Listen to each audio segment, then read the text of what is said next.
ఈ ఎఫెసీయులకు రాసిన పత్రిక ప్రార్థనతో ప్రారంభమవుతుంది. 1వ అధ్యాయం 16, 19 వచనాలు మీరు చూస్తే ఆయన ప్రార్థన చేస్తాడు. ఈ మొదటి అధ్యాయంలో ప్రార్థన ఉంది. మొదటి అధ్యాయంలో శుభవచనాలు చెప్పాడు.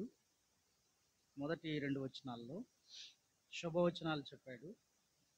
తర్వాత మనకి 16 నుంచి మీరు చూస్తే 16 నుండి మీ విషయమై మానక దేవునికి కృతజ్ఞతాస్తుతులు చెల్లించుచున్నాను.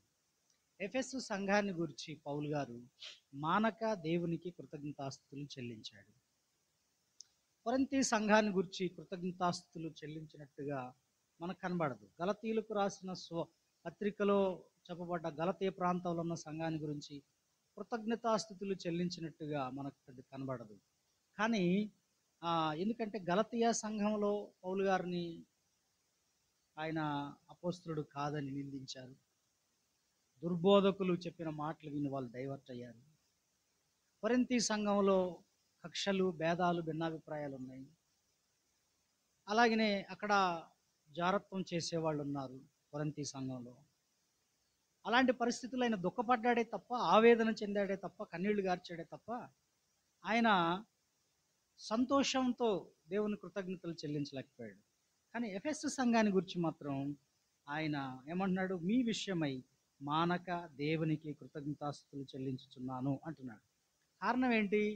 ఆ గలతీ సంఘంలో కానీ, గలతీయ ప్రాంతంలో ఉన్న సంఘాలలో సంఘాల వలన కానీ, ఆ సంఘాలలో లేదా కొరింథీ సంఘంలో ఉన్న గలిబిలి వాతావరణం ఇక్కడ లేదు. ఎఫెసు సంఘంలో ఆ డిస్టర్బెన్స్లు లేవు. ఎఫెసు పత్రికను చదువుతున్నప్పుడు మనం ఎఫెసు సంఘము యొక్క స్థితిగతులను వాళ్ళు ఎంతగా ప్రేమించారో, దేవుడు అంటే ఎంత పడి చచ్చారో, వాళ్ళు ఎంత ప్రేమ కలిగి ఉన్నారు మొదట్లో మనకి యోహాన్ గారు ప్రకటన గ్రంథంలో చెప్తాడు. ఆయన వాళ్ళెంత విజ్ఞానవంతులు, వాళ్ళెంత ఎవరు నిజమైన అపోస్తలులో ఎవరు డూప్లికేట్ తెలుసుకోగలిగినటువంటి జ్ఞానవంతులు వాళ్ళు. కాబట్టి బహుశా పౌలు గారు అందుకోసమే వీరిని గురించి కృతజ్ఞతాస్తుతులు చెల్లించి ఉండొచ్చు. ఈ రోజున మన సంఘాన్ని గురించి కూడా ఒక కాపరిగా నేను కూడా, దేవా ఇంత మంచి సంఘాన్ని నాకు ఇచ్చావు, ఇంత చక్కగా మాట వినే సంఘాన్ని, లోబడే సంఘాన్ని, దేవునికి ఇచ్చే సంఘాన్ని, ఇలా పరిచర్యలో పాలు పంపులు పొందే సంఘాన్ని ఇచ్చారయ్యా అని నేను కూడా కృతజ్ఞతాస్తుతులు చెల్లించగలిగే విధంగా మీరు ఉండాలి. ఉన్నారా? ఉందా మన సంఘం? నిజంగా ఒక కాపరికి సంఘాన్ని చూసినప్పుడు, దేవా ఇంత సంతోషంగా ఉప్పొంగిపోయి నాకు ఈ బాధ్యత ఇచ్చావయ్యా, కృతజ్ఞతాస్తుతులు చెల్లిస్తున్నానయ్యా నీకు అని చెప్పగలిగే పరిస్థితి ఉంటే అది ఎంత బాగుంటుందండి. కానీ నిరంతరం ఆ సంఘాన్ని గురించి ఆవేదన చెందుతూ, ఆ సంఘాన్ని గురించి దుఃఖిస్తూ, ఆ సంఘాన్ని గురించి నిరంతరము బాధపడుతూ ఉంటే ఎలాగుంటుంది చెప్పండి? బాగుంటుంది అంటారా? బాగుండదు. కానీ అపొస్తలుడైన పౌలు గారు దేవునికి కృతజ్ఞతాస్తుతులు చెల్లించుచున్నాను అంటూ మరియు మీ మనోనేత్రములు వెలిగింపబడినందున ఆయన మిమ్మల్ని పిలిచిన పిలుపు వల్లనైన నిరీక్షణ ఎట్టిదో, పరిశుద్ధులలో ఆయన స్వాస్థ్యం యొక్క మహిమైశ్వర్యం ఎట్టిదో, ఆయన క్రీస్తునందు వినియోగపరిచిన బలాత్సయమును బట్టి విశ్వసించు మన యందు ఆయన చూపుచున్న తన శక్తి యొక్క అపరిమితమైన మహాత్మ్యం ఎట్టిదో మీరు తెలుసుకునవలనని మన ప్రభువైన యేసుక్రీస్తు యొక్క దేవుడైన మహిమాస్వరూపియగు తండ్రి తన్ను తెలుసుకున్నట్టు యందు మీరు జ్ఞానమును ప్రత్యక్షతను గల మనస్సు అనుగ్రహించున్నట్లు నేను నా ప్రార్థన యందు మిమ్మల్ని గురించి విజ్ఞాపన చేయుచున్నాను. ఆయన చేసిన ప్రార్థన చూసారా? ఎఫెసు సంఘము, ఇంకా మీ మనోనేత్రాలు వెలిగించబడ్డాయి. అసలు మీ నిరీక్షణ, మీ పిలుపు, మిమ్మల్ని పిలిచిన వాని పిలుపు ఎలాంటిదో, ఆ పరిశుద్ధుల్లో ఆయన స్వాస్థ్యం యొక్క మహిమైశ్వర్యం ఎట్టిదో, మరి ఆయన బలాతిశయమును బట్టి విశ్వసించు మన యందు ఆయన చూపుచున్న తన అపరిమితమైన శక్తి మహాత్మ్యం ఎట్టిదో మీరు తెలుసుకోవాలని మన ప్రభువైన యేసుక్రీస్తు యొక్క దేవుడైన తండ్రి యగు దేవుడు, మహిమాస్వరూపి యగు దేవుణ్ణి ఇంకా మీరు తెలుసుకోవాలి. మీకు జ్ఞానము, ప్రత్యక్షత గల మనస్సు రావాలని నేను ప్రార్థన చేస్తున్నాను.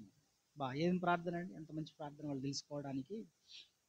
యేసుక్రీస్తు గొప్పతనం, ఆయన బలాతిశయమును బట్టి దేవుడు చేసిన కార్యాలు తెలుసుకోవడం, తండ్రి అయిన దేవుని యొక్క మహిమను తెలుసుకోవాలని, అలాగనే ఆయన పరిశుద్ధులైన స్వాస్థ్యము, మహిమైశ్వర్యము, ఆయన పిలిచిన పిలుపు, ఇవన్నీ మీరు ఇంకా తెలుసుకోవాలని నా ప్రార్థన అంటున్నాడు. మనం కూడా తెలుసుకోవాలి కదా, నన్ను ఎందుకు ప్రభు పిలిచాడు, క్రీస్తు యొక్క బలాతిశయము ద్వారా దేవుడు చేసిన కార్యాలు ఏమిటి, ఆ తండ్రి అయిన దేవుడు ఎట్టివాడు.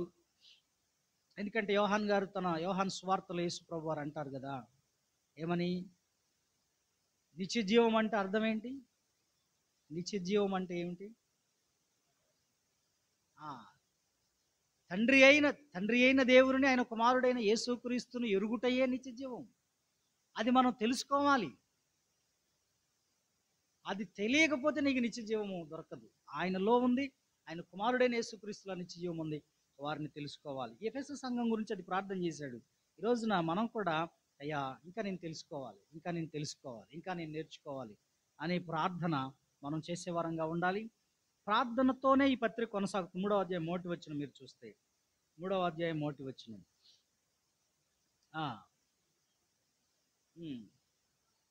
ఈ హేతువు చేత అన్యజనులైన మీ నిమిత్తము క్రీస్తు యేసు యొక్క ఖైదీనైన పౌలను నేను ప్రార్థించుచున్నాను. ఖైదీగా ఉన్నాను, మీ కొరకు ప్రార్థిస్తున్నాను. ఎఫెసు సంఘం కొరకైనా ప్రార్థిస్తున్నాడు. కొన్ని మాటలు కాబట్టి, లేకపోతే ఈ హేతువు చేత, కావున, కాబట్టి, ఇలాంటి పదాలు వాడబడతాయండి ఈ అధ్యాయాల్లో, 6 అధ్యాయాల్లో మనం చూసినప్పుడు. కాబట్టి అదనమాట ఆయన ప్రార్థన. 5వ అధ్యాయం 19లో కూడా ఆయన ప్రార్థన గురించి ప్రార్థన చేసినట్టుగా ఉంటుంది. మొత్తం 4-5 సార్లు ఆయన చేసిన ప్రార్థన మనకు కనబడుతుంది 5వ అధ్యాయం 19లో కూడా. 5వ అధ్యాయము, ఒకనినొకడు కీర్తనలతోనూ సంగీతములతోనూ ఆత్మ సంబంధమైన పాటలతోనూ హెచ్చరించుచు మీ హృదయములలో ప్రభువును గూర్చి పాడుచు కీర్తించుచు మన ప్రభు అయిన యేసుక్రీస్తు పేరిట సమస్తమును గూర్చి తండ్రి అయిన దేవునికి ఎల్లప్పుడూ కృతజ్ఞతాస్తుతులు చెల్లించుచు క్రీస్తు నందలి భయంతో ఒకరినొకడు లోబడి ఉండుడి. ప్రార్థన గురించి చెప్పాడు ఆయన ఇక్కడ, ఎలా ఎలా చేయాలి. ఈ ఒకరినొకడు కీర్తనలతో సంగీతములతో అని చెప్తున్నాడు. ఎల్లప్పుడూ కృతజ్ఞతాస్తుతులు చెల్లిస్తూ ఉండండి అంటాడు. తర్వాత 6వ అధ్యాయం 18లో కూడా మీరు చూస్తే, 6వ అధ్యాయం 18, ఆత్మ వలన ప్రతి సమయమునందును ప్రతి విధమైన ప్రార్థనను విజ్ఞాపనను చేయుచు ఆ విషయమై సమస్త పరిశుద్ధుల నిమిత్తమును పూర్ణమైన పట్టుదలతో విజ్ఞాపన చేయుచు మెలకుగా ఉండడు. చూసారా, ప్రార్థనతో ప్రారంభించాడు, ప్రార్థన గురించి చెప్పాడు మొదటి అధ్యాయంలో. అలాగే ఎండింగ్లో కూడా ప్రార్థన గురించి చెప్పడం జరిగింది. ఈ యొక్క మరి గ్రంథాన్ని మనం విభజించుకుంటూ పోతే ఏముంది ఇందులో అనేది మనం చూసినప్పుడు, మొదటి అధ్యాయంలో మన ప్రభువైన యేసుక్రీస్తు యొక్క తండ్రి యొక్క దేవుడు స్తుతింపబడును గాక. 3వ వచనం, ఆయన క్రీస్తు నందు ఇన్ క్రైస్ట్, క్రీస్తు నందు. ఈ పదాలు చాలా వాడబడతాయండి. క్రీస్తు నందు, ఆయన యందు, ఆ ప్రియుని యందు, ఇట్లాంటి పదాలు ఉంటాయి. ఎఫెసు పత్రిక చాలా అద్భుతమైన పత్రిక. ఈ పత్రిక ఒక ఎఫెసులో ఉన్న సంఘమే కాకుండా ప్రపంచంలో ఉన్న సార్వత్రిక సంఘం అంతటికీ ఆయన రాశాడు. అది ఈ పత్రిక సార్వత్రిక సంఘానికి ఇవ్వబడ్డటువంటి పత్రిక. ఎఫెస్లో ఉన్న వారిని పెట్టుకుని, ఎఫెస్లో ఉన్న సంఘాన్ని దృష్టిలో పెట్టుకుని మాత్రమే కాకుండా, ఆయన మరి సార్వత్రిక సంఘం అంటే ప్రపంచంలో ఉన్న సంఘం అంతటిని ఆయన ఉద్దేశించి రాయడం జరిగింది. మన ప్రభు అయిన యేసుక్రీస్తు యొక్క తండ్రి యొక్క దేవుడు స్తుతింపబడును గాక. ఆయన క్రీస్తునందు పరలోక విషయములలో ఆత్మ సంబంధమైన ప్రతి ఆశీర్వాదమును మనకు అనుగ్రహించను అన్నదాన్ని మీరు చూస్తే, ఇట్ ఈస్ డన్, అయిపోయింది. ఆయనలో ఉన్నాయని దాని అర్థం. పరలోక సంబంధమైన దీవెనలు, ఆత్మ సంబంధమైన దీవెనలు, అవన్నీ కూడా క్రీస్తులో ఉన్నాయి. రాత్రి కూడా మాట్లాడాం మనం. ఓకే, ఎట్లనగా అది చెప్తున్నాడు. ఎలా ఆ దీవెనలు అంటూ చెప్తూ, ఆ ఆశీర్వాదాల గురించి చెప్తూ, ఎట్లనగా తన ప్రియుని యందు తాను ఉచితముగా మనకు అనుగ్రహించిన తన కృపా మహిమకు కీర్తి కలుగునట్లు తన చిత్త ప్రకారమైన దయాసంకల్పము చొప్పున యేసుక్రీస్తు ద్వారా తనకు కుమారులనుగా స్వీకరించుటకై మనల్ని ముందుగా తన కోసం నిర్ణయించుకుని మనము తన ఎదుట పరిశుద్ధులమును నిర్దోషులమునై ఉండవలనని జగత్తు పునాది వేయబడక మునుపే ప్రేమ చేత ఆయన క్రీస్తులో మనల్ని ఏర్పరచుకొని. ఈ ఆశీర్వాదాన్ని గురించి చెప్తూ, పరసంబంధమైన ఆశీర్వాదాల గురించి చెప్తూ మనందరినీ దేవుడు యేసు క్రీస్తు వారిలో ఎప్పుడో ఏర్పరచుకున్నాడంటే, ఎప్పుడు? జగత్తు పునాది వేయబడక ముందు, అసలు ప్రపంచం పుట్టక ముందు, లోకం పుట్టక ముందు, అసలు లోకం పుట్టక ముందు నువ్వు ఎక్కడున్నావు, నేనెక్కడున్నాను అని అంటే ఎక్కడున్నమాట మనమంతా? ఎక్కడున్నాను చెప్పండి. ఎవరైనా మీ పిల్లలు అడిగారనుకోండి, మమ్మీ నేను నీ కడుపులో నుండి వచ్చాను, మరి నువ్వు నువ్వు అంటే ఎక్కడికి పోవాలి చెప్పండి? వీళ్ళు ఆదాము వాళ్ళ దగ్గరికి పోవాలి కదా. వాళ్ళని అడిగా, మీరు ఎక్కడి నుంచి అయ్యా అని అడిగితే వాళ్ళ గురించి ఏం రాసి ఉంటుంది? ఆదాము దేవునికి కుమారుడు. లూకా సువార్తలో మీరు చదువుతారు కదా, అక్కడ వంశావళిని రాస్తాడు. దాదాపుగా ఎన్ని 72 తరాలను చూపిస్తాడు అక్కడ లూకా సువార్తలో. ఎస్, కరెక్ట్ చెప్పారు. 72 తరాలను చెప్తాడు అక్కడ. ఆ 72 తరాలలో క్రిందికి వచ్చినప్పుడు మీరు 38లో కెయినాను ఎనోషుకు, ఎనోషు షేతుకు, షేతు ఆదాముకు. ఆదాము దేవునికి కుమారుడు, ఆదాము దేవునికి కుమారుడు, ఆదాము దేవుల్లో నుండి వచ్చినవాడు. అంతకుముందు ఆదాము ఎక్కడున్నాడు? దేవునిలో ఉన్నాడు. ఈ లోకానికి రాకముందు ఎక్కడున్నట్టు? దేవునిలో ఉన్నాడు. మనమందరం ఎక్కడున్నట్టు? మనమందరం ఈ భూమి మీదకి రాకపూర్వమే, జగత్తు పునాది వేయబడక మునిపే, అసలు ఈ భూమి ఆకాశాలు ఇవన్నీ సృష్టించబడక ముందే దేవుని యొక్క మైండ్లో, దేవునిలో ఆ ఆత్మస్వరూపుడు, అనంత జ్ఞాని, సర్వాధికారి, సర్వశక్తిమంతుడైన ఆ దేవునిలో ఈ మానవాళి ప్రతి మనిషి ఉన్నాడండి. ప్రతి మానవాత్మ ఉంది. అందుకోసమే ఆయన గురించి ఏమి రాస్తుంది? సకల ఆత్మలకు తండ్రి అయిన దేవుడు. ఆయన పేరేంటి? ఆత్మలకు తండ్రి అయిన వాడు. ఎక్కడ చదువుతాం మనం? అది ఎక్కడ చదువుతాం వర్డ్? హెబ్రీలకు రాసిన పత్రికలో. మీరు చాలా జాగ్రత్తగా గమనించండి. ఎఫ్ఎస్సి పత్రికను తేలిగ్గా తీసుకోకండి మీరు. చాలా అద్భుతమైన విషయం. 12వ అధ్యాయం, ఆత్మలకు తండ్రి అయిన వానికి మరి ఎక్కువగా భయపడవలెను కదా అంటాడు. 12:9, మరియు శరీర సంబంధులైన తండ్రులు మనకు శిక్షకులై ఉండిరి గాని వారి యందు భయభక్తులు కలిగి ఉంటిమి. అట్లయితే ఆత్మలకు తండ్రి అయిన వానికి, ఎవరు ఈ ఆత్మలకు తండ్రి అయిన వాడు? దేవాది దేవుడు, పరమ తండ్రి. ఆయనలో ఉన్నాం మనమంతా. ఎక్కడున్నాం? ఈ భూమి మీద ఉన్నటువంటి కోట్ల కొలది మనుషులు ఈ భూమి మీదకి రాకముందు ఆదాము దగ్గర నుంచి, ఆదాము అనేటువంటి ఒక వ్యక్తి నుండి ఈ భూమి మీదకి వచ్చారు. బైబిల్ చెప్తుందిగా స్పష్టంగా, ఏమని? ఒక మానవుని ద్వారా, ఒక మనుష్యుని నుండియే. ఎక్కడది? అపోస్తుల కార్యముల గ్రంథము 17వ అధ్యాయం అనుకుంటాను. ఒకసారి చూడండి, చదవండి. 26-27. మరియు యావత్ భూమి మీద కాపురం ఉండుటకు ఆయన ఒకని నుండి ప్రతి జాతి మనుషులను సృష్టించి. అది అండర్లైన్ చేసుకోండి. ఎక్కడున్నాం మనమంతా ఒకప్పుడు? ఎక్కడున్నాం చెప్పండి? దేవునిలో, ఆ ఆత్మస్వరూపి అయిన దేవునిలో మన ఆత్మలన్నీ ఉన్నాయి. మన కోట్ల కొలది మనుష్య ఆత్మలు, మన ఆత్మలు. ఇప్పుడు మన శరీరానికి శక్తి లేదు, కానీ శరీరానికి శక్తినిచ్చేది ఏమిటి? ఆత్మే. కాబట్టి ఈ ఆత్మ అనేటువంటి రూపం ఏదైతే ఉందో, ఈ దైవ స్వరూపం ఏదైతే ఉందో, అది అక్కడ ఉంది. మనమందరం అక్కడ ఉన్నాము. ఇక్కడికి రావటానికి దేవుడట, చూడండి, ఎఫెసీలకు రాసిన పత్రికలు ఆయన ఏం చేశాడు? జగత్తు పునాది వేయబడక మునిపే,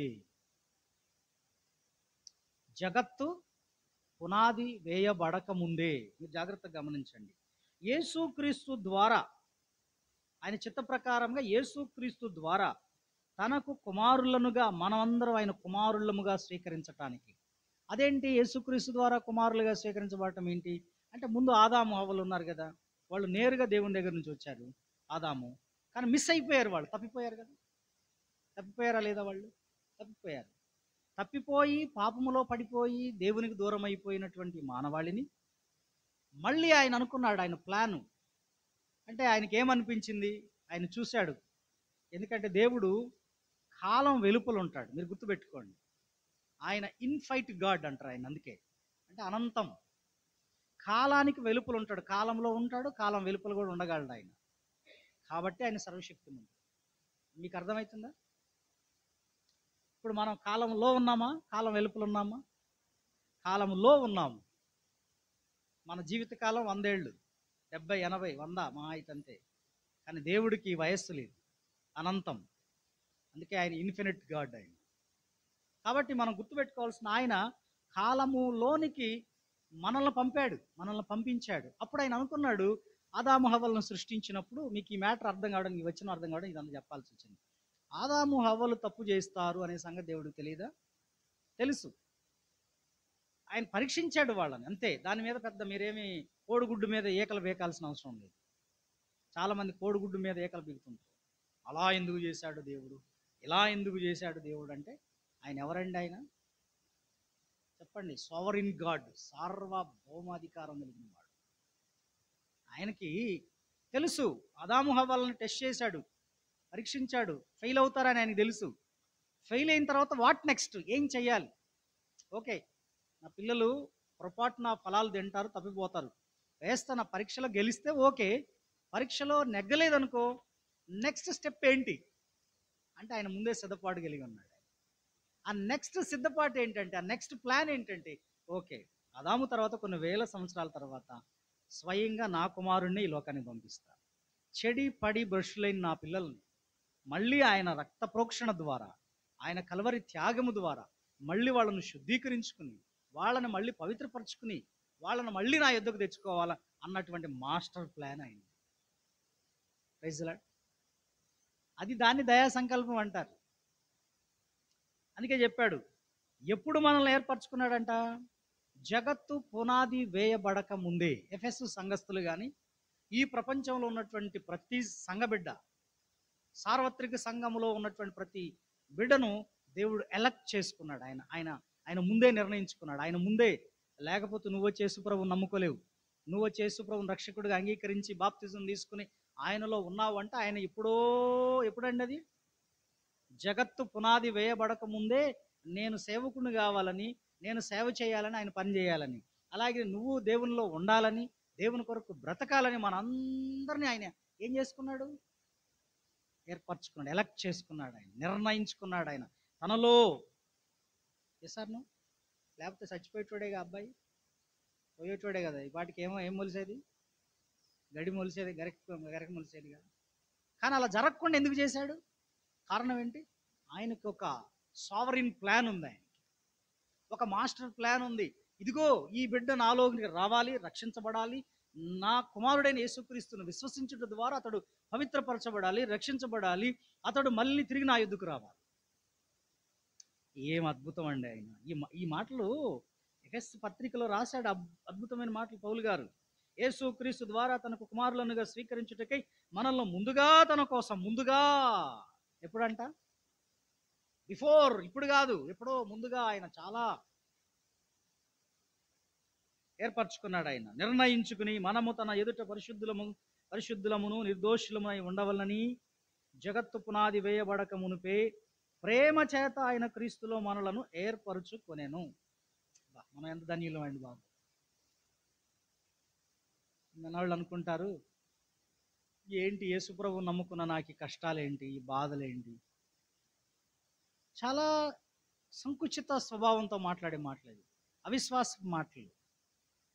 అసలు నిన్ను నన్ను మనల్ని ఎంపిక చేసుకోవడంలో ఆయన ఎప్పుడో కోట్ల కొలది సంవత్సరాల క్రితం ఆయనకు ఒక ప్లాన్ ఉంటే, జగత్తు పునాది వేయబడక మునిపే ఒక ప్లాన్ ఉంటే, ఎంత ధన్యులమయ్యా! మీకు అర్థమవుతుందా? ఎంత ధన్యురాలు, ఎంత ధన్యుడు! ఇది ఆయన దయా సంకల్పం. దీన్ని వివరించాలంటే ఇంక చాలా డెప్త్గా చాలా విషయాలు ఉన్నాయి, చెప్పడానికి కుదరదు. కానీ కొన్ని ఉదాహరణలు. ఒక క్రికెట్ టీము, మీరు క్రికెట్ టీంలో ఇంటర్నేషనల్ క్రికెట్ ఆడాలి. భారత క్రికెట్ బోర్డు వాళ్ళు ఏం చేస్తారు? బీసీసీఐ అది బీసీసీఐ వాళ్ళు ఏం చేస్తారు?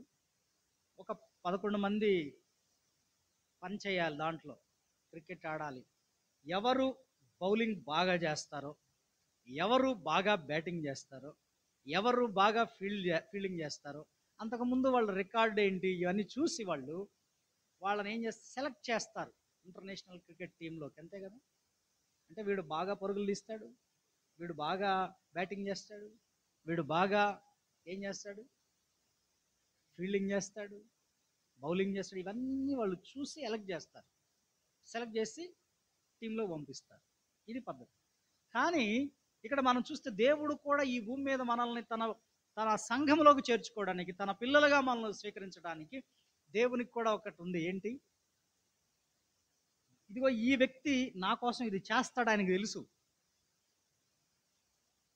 నువ్వు పనికిమాలినోడు కాదు, ఒకటి గుర్తుపెట్టుకో. నువ్వు చేతగాని దద్దమో కాదు, నువ్వు అలాంటివాడు ఇలాంటివాడు కాదు. ఆయన యొక్క ప్రణాళిక ఏదో ఉంది. కొంతమంది చర్చిలో ఒక్కొక్కళ్ళు పాట పాడవే, నాకు రాదండి, పాట పాడటం రాదు. మరి ఏమొచ్చు? తినటం వచ్చా?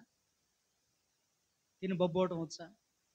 అసలు ఒరే, నిన్ను ఎంచుకున్నందుకు కాదురా, నువ్వు తిని పండటానికి కాదురా, నువ్వు మంచిగా బ్యాటింగ్ చేస్తావని, ఫీల్డింగ్ చేస్తావని, బౌలింగ్ చేస్తావని రా నేను ఎంపిక చేసుకుని. ఎప్పుడో జగత్ పునాది వేయబడక ముందు నువ్వేంట్రా బాబు ఇలా ఆలోచిస్తున్నావు అనేది ఆయన ఎంత బాధ చెప్పండి దేవునికి.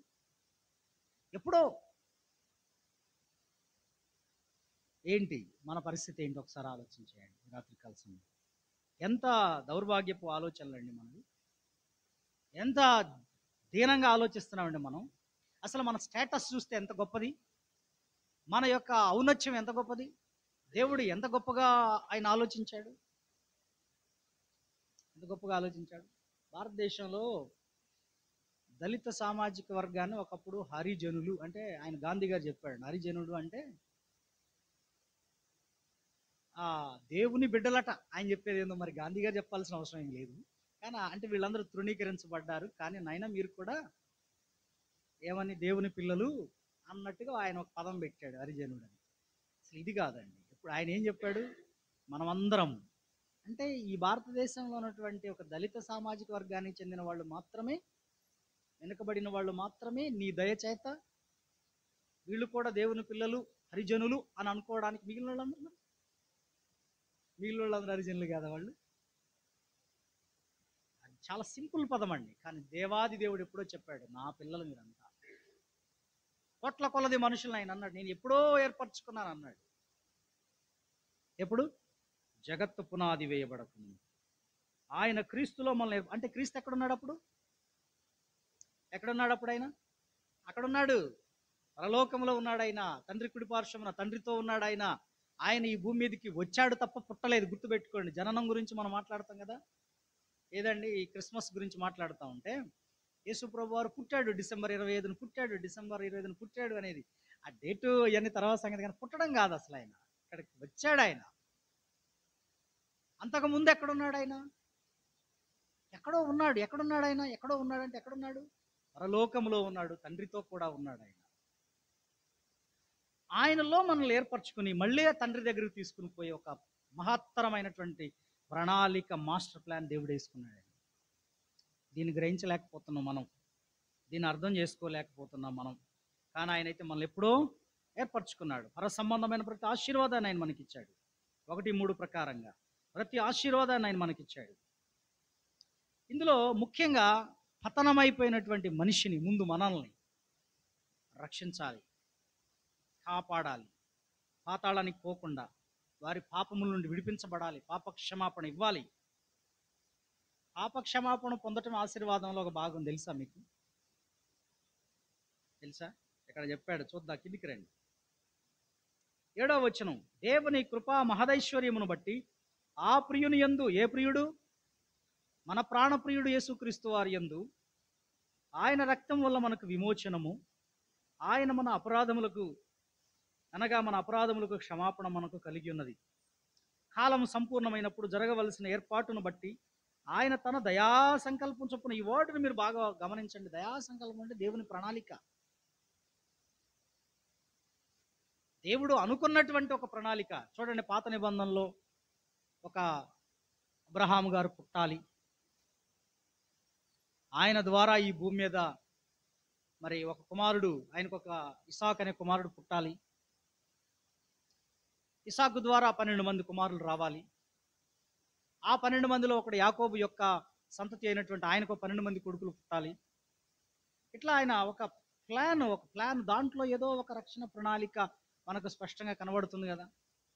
ఇదంతా ఆయన అనుకున్న ఒక ప్లాను. ప్లాన్ అంటే మీరు అర్థం చేసుకోవాలి. ఒక ఇల్లు కట్టాలనుకుంటే ఏం చేస్తాం? ముందు మైండ్లో అనుకోండి. ఇల్లు కట్టాలంటే ముందు ఏమనుకోవాలి చెప్పాలండి? సంకల్పించుకోవాలి. ఇక్కడ సంకల్పం లేకుండా ఏం చేయలేము. ఆ సంకల్పంలో కొన్ని ఆలోచనలు వస్తాయి. ఏంటి? ఇదిగో ఈ ఇంత ప్లేస్లో ఇంజనీర్ సలహాతో ఇన్ని గదులు ఇల్లు, ఇక్కడ కిచెన్ ఉండాలి, ఇక్కడ హాల్ ఉండాలి, ఇంత పొడవు ఇంత వెడల్పు ఉండాలి, అంతేనండి. ఇవన్నీ ఒక ప్లాన్తో, ముందే మాస్టర్ ప్లాన్తో ముందు దేని మీద పెడతాం? ఒక బ్లూ ప్రింట్ మీద పెడతాం. నీ ఆలోచనలు అన్నీ ఎక్కడున్నాయి? అక్కడ ఉన్నాయి. దేవుడు కూడా ఎప్పుడో ఒక బ్లూ ప్రింట్, దయా సంకల్పం అంటే అది. ఆయన ఎప్పుడో అనుకున్నాడు, ఇదిగో ఇది జరగాలి, ఇది జరగాలి, ఇది జరగాలి. మోషే రావాలి భూమి మీదకి, మోషే తర్వాత ఇంకెవరు రావాలి? యెహోషువ రావాలి, యెహోషువ తర్వాత 12 కొంతమంది న్యాయాధిపతులు రావాలి, సమూయేలు గారు రావాలి. ఇట్లా ప్లాన్ ప్లాన్ ప్లాన్. ఆయన చివరికి ఎవరు రావాలి? యేసుక్రీస్తు రావాలి. యేసుక్రీస్తు వారు 2000 సంవత్సరాల నాడు ఈ భూమి మీదకి రావటం యాదృచ్ఛికమా? ఆయన మాస్టర్ ప్లాన్. ఇప్పుడు ఆయన వచ్చి ఏం చేయాలనేది ప్రణాళిక ఏంటి? సర్వమానవాళి పాపముల కోసం రక్తమును చిందించాలి, ఆయన అందరికీ విమోచన కలిగించాలి, ఆయన మళ్ళీ వీళ్ళందరినీ పవిత్రపరిచి పరలోకానికి చేర్చాలి. ఎంత అద్భుతం అండి! అసలు చాలా జాగ్రత్తగా గమనించాల్సిన అవసరం ఉందన్నమాట. తర్వాత మీరు చూస్తే, అందుకే ఈ మొదటి అధ్యాయం అంతా కూడా, మొదటి అధ్యాయంలో 3 వ్యక్తులు మనకు కనపడతారు. ఇందులో రక్షణ విషయంలో దేవుని ప్రణాళిక కనపడుతుంది. రెండవది కుమారుడు చేసిన విమోచన కనపడుతుంది. మూడవది ఇలా రక్షించబడ్డటువంటి మనల్ని అంటే చూద్దాం, కిందికి రండి. ఈ సంకల్పమును బట్టి ఆయన పరలోకంలో ఉన్నవే గాని, ఏ సంకల్పం? దేవుని దయాపూర్వక సంకల్పం. ఆయనకు ఒక ప్లాన్ ఉంది. ఆ ప్లానులో ఆ సంకల్పంలో పరలోకంలో ఉన్నవే గాని, భూమి మీద ఉన్నవే గాని సమస్తమును క్రీస్తులో ఇవన్నీ వన్నెస్, ఏకత్వం కావాలి,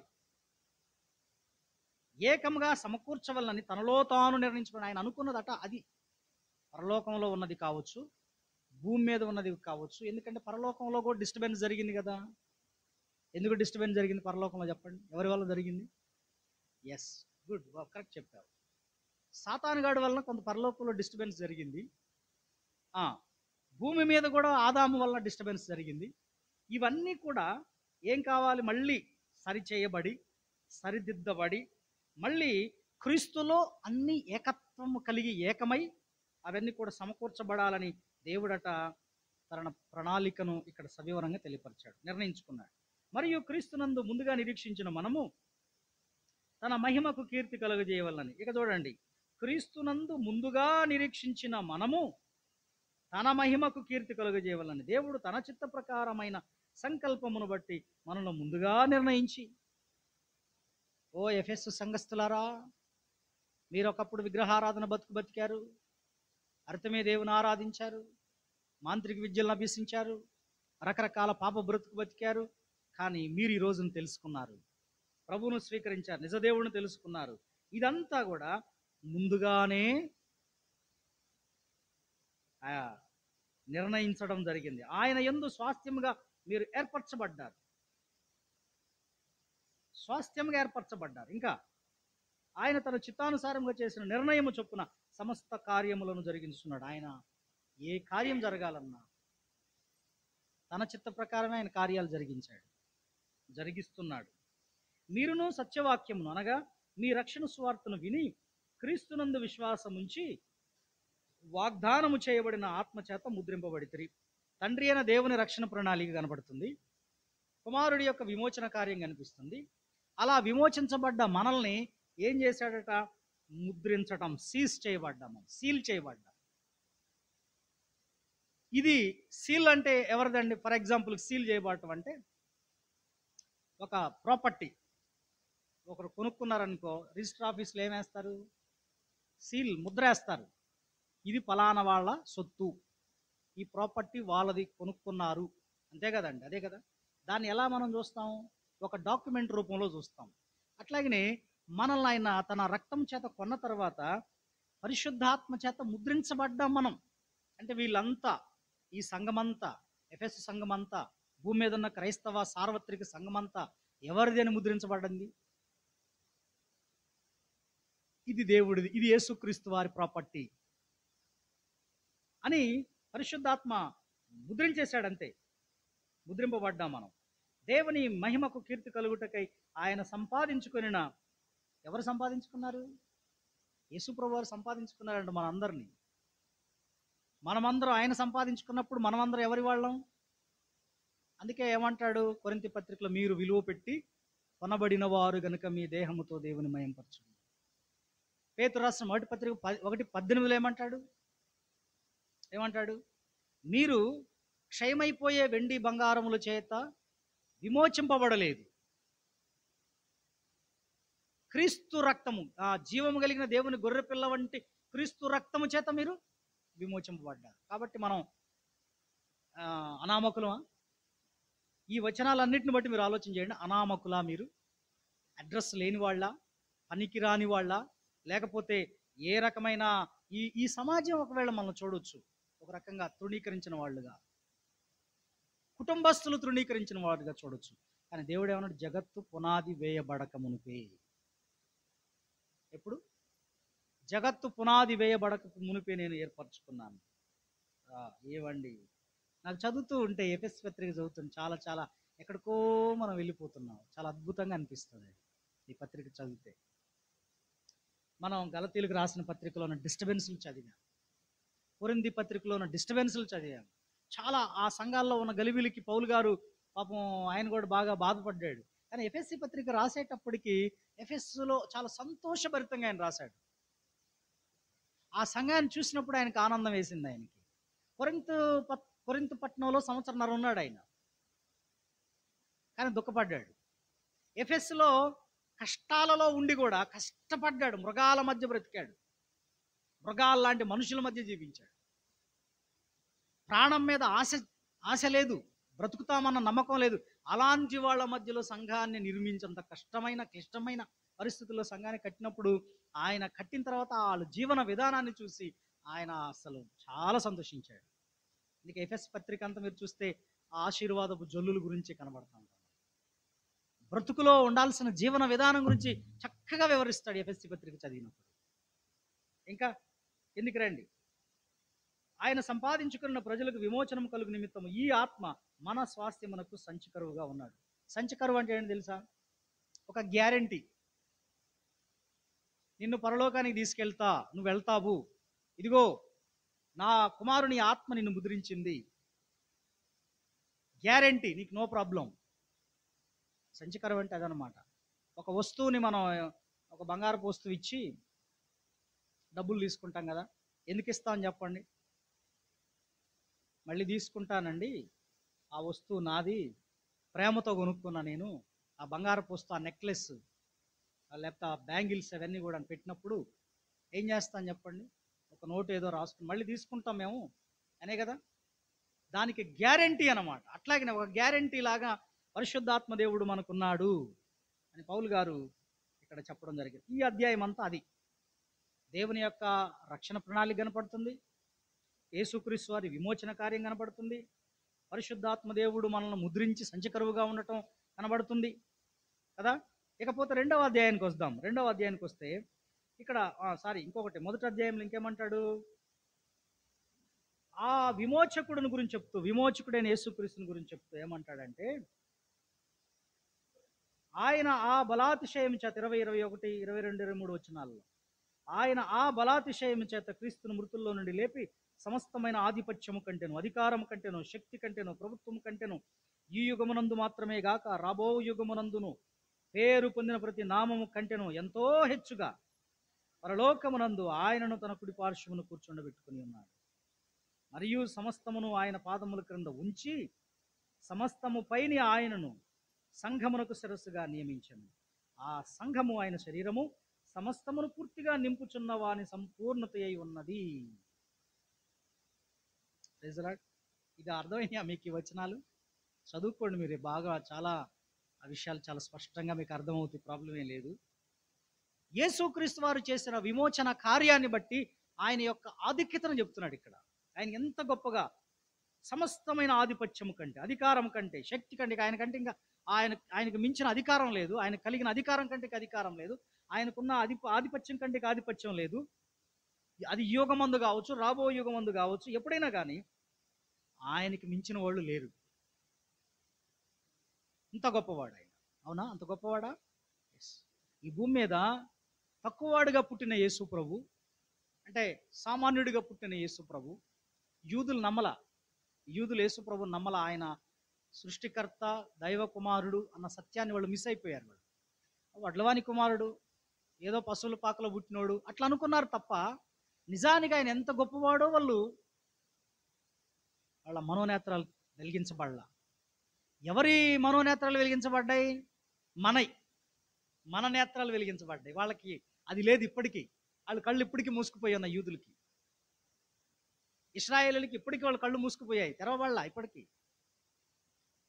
మనకి, ఎఫెసు సంఘంలో ఉన్న వారికి మనకి ఓపెన్ చేయబడ్డాయి. మనకు అర్థమైంది ఆయన గొప్పతనం ఏంటి. ఇక్కడ చూస్తున్నాం. ఈ సంఘం పైన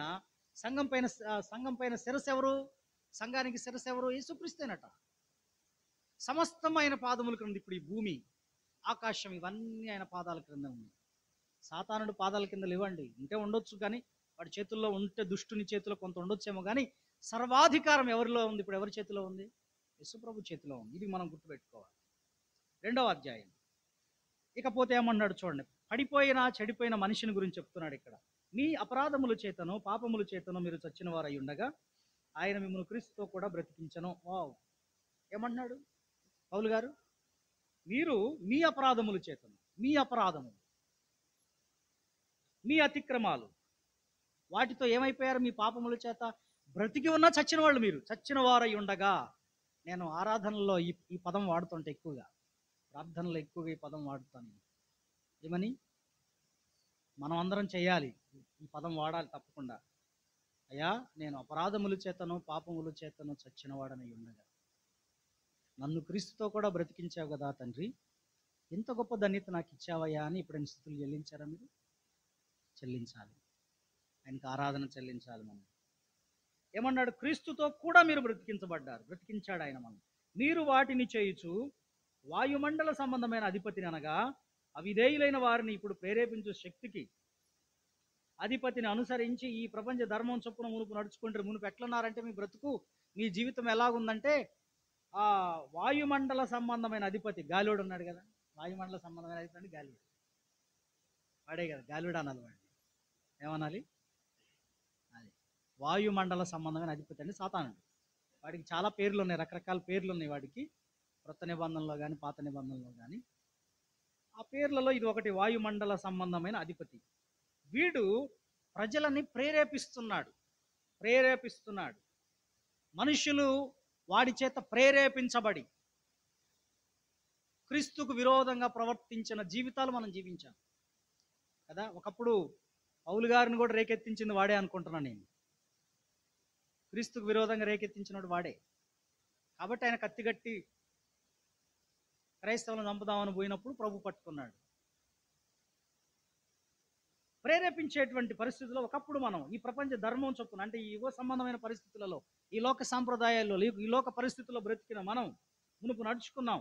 వారితో కలిసి మనమందరమును శరీరం యొక్కయు మనసు యొక్కయు, శరీర కోరికలు, మనసు యొక్క కోరికలు, మనసులో ఏదనుకుంటుంది, శరీరంతో ఏదనుకుంటుంది నెరవేర్చుకొనుచు మన శరీర ఆశలను అనుసరించి మునుపు ప్రవర్తించుచు కడమవారి వలనే స్వభావ సిద్ధముగా దైవ ఉగ్రతకు పాత్రులంగా బతికాం మనం ఒకప్పుడు. దేవుని ఉగ్రతకు ఎవరైతే ఈ విధంగా జీవిస్తున్నారో వాళ్ళు దేవుని ఉగ్రతలో ఉన్నట్టే. మీకు విషయం తెలుసో లేదో, నేను ఎవరో అంటున్నారు ఒక సోదరుడు, అమ్మో మొన్న వరంగల్ ప్రాంతంలో, ములుగు ప్రాంతంలో భూకంపం వచ్చింది, ప్రభు సూచనలు ఇవన్నీ ప్రభు సూచనలే. మరి సూచనలు చెప్పాడు, ఇవన్నీ ప్రభు యొక్క సూచనలే, పాపంతో నిండిపోతుంది అంటే భూకంపాలు వస్తే పాపంతో నిండిపోయినట్టేనా? పాపంతో నిండిపోయింది కాబట్టే కదా ఇవన్నీ. పాపం నిండిపోయి ఎక్కువైపోయింది కదా, అందుకే భూమి బరువెక్కుతుంది కదా ఈ పాపాల లిస్టు. అంతేనా కదా? కాబట్టి మనిషి ఇష్టం వచ్చినట్లుగా తమ కోరికలు నెరవేర్చుకుంటూ, మనసు యొక్క కోరికలు నెరవేర్చుకుంటూ, ఇష్టానుసారంగా బ్రతుకుతూ దైవ ఉగ్రతకు పాత్రలు. భూకంపం కాదు అసలు ఇక్కడ.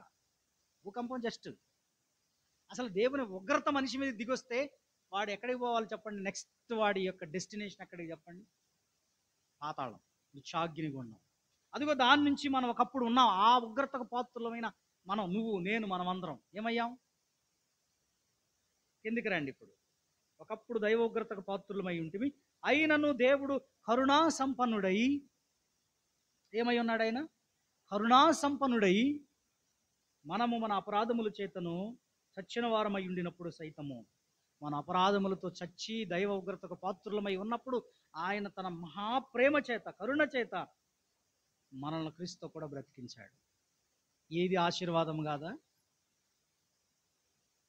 నెక్స్ట్ మరణిస్తే వాడు జీవితం ఏంటి అన్న ప్రశ్నకు ఏంటి జవాబు అంటే, ప్రభువు లేకుండా వాడు జీవించిన జీవితంలో నరకము. కానీ ఆయన మనల్ని ఏమన్నాడు? బ్రతికించాడు క్రీస్తుతో. ఇంకా ఎట్లా రక్షించబడ్డాం చెప్పాడు ఇక్కడ.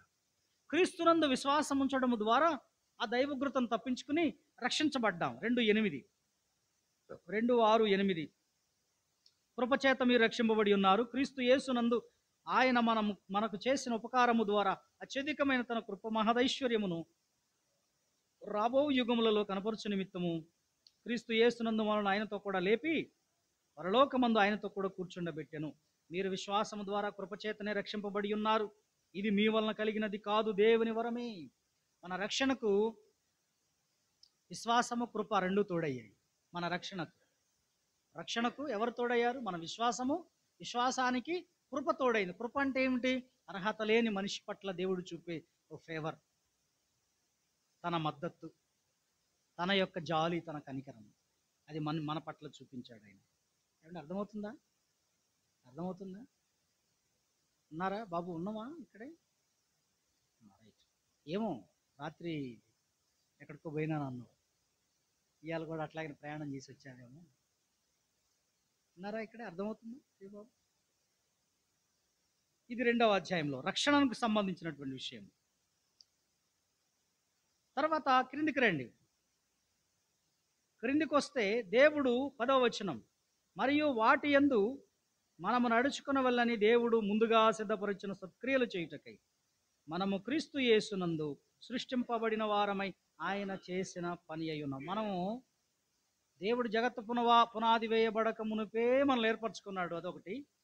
రక్షించబడ్డాము 2వ అధ్యాయంలో. దైవోగ్రతకు పాత్రులమైన మనం క్రీస్తు ద్వారా ఆయన కృపచేత విశ్వాసము ద్వారా రక్షించబడ్డాం. రక్షించబడ్డటువంటి సంఘము లేదా ఆయన పిల్లలమైన మనమంతా కొన్ని పనులు మనకు నియమించి పెట్టాడు. మంచి పనులు, సత్క్రియలు చేయడానికి. నువ్వు సత్క్రియలు చేస్తావన్నది ఆయన నమ్మకం, మనం ఆయన సత్క్రియలు చేస్తామన్నది నమ్మకం. అందుకే వాటిని నియమించి పెట్టాడు, వాటిని కూడా అవి చేయాలని.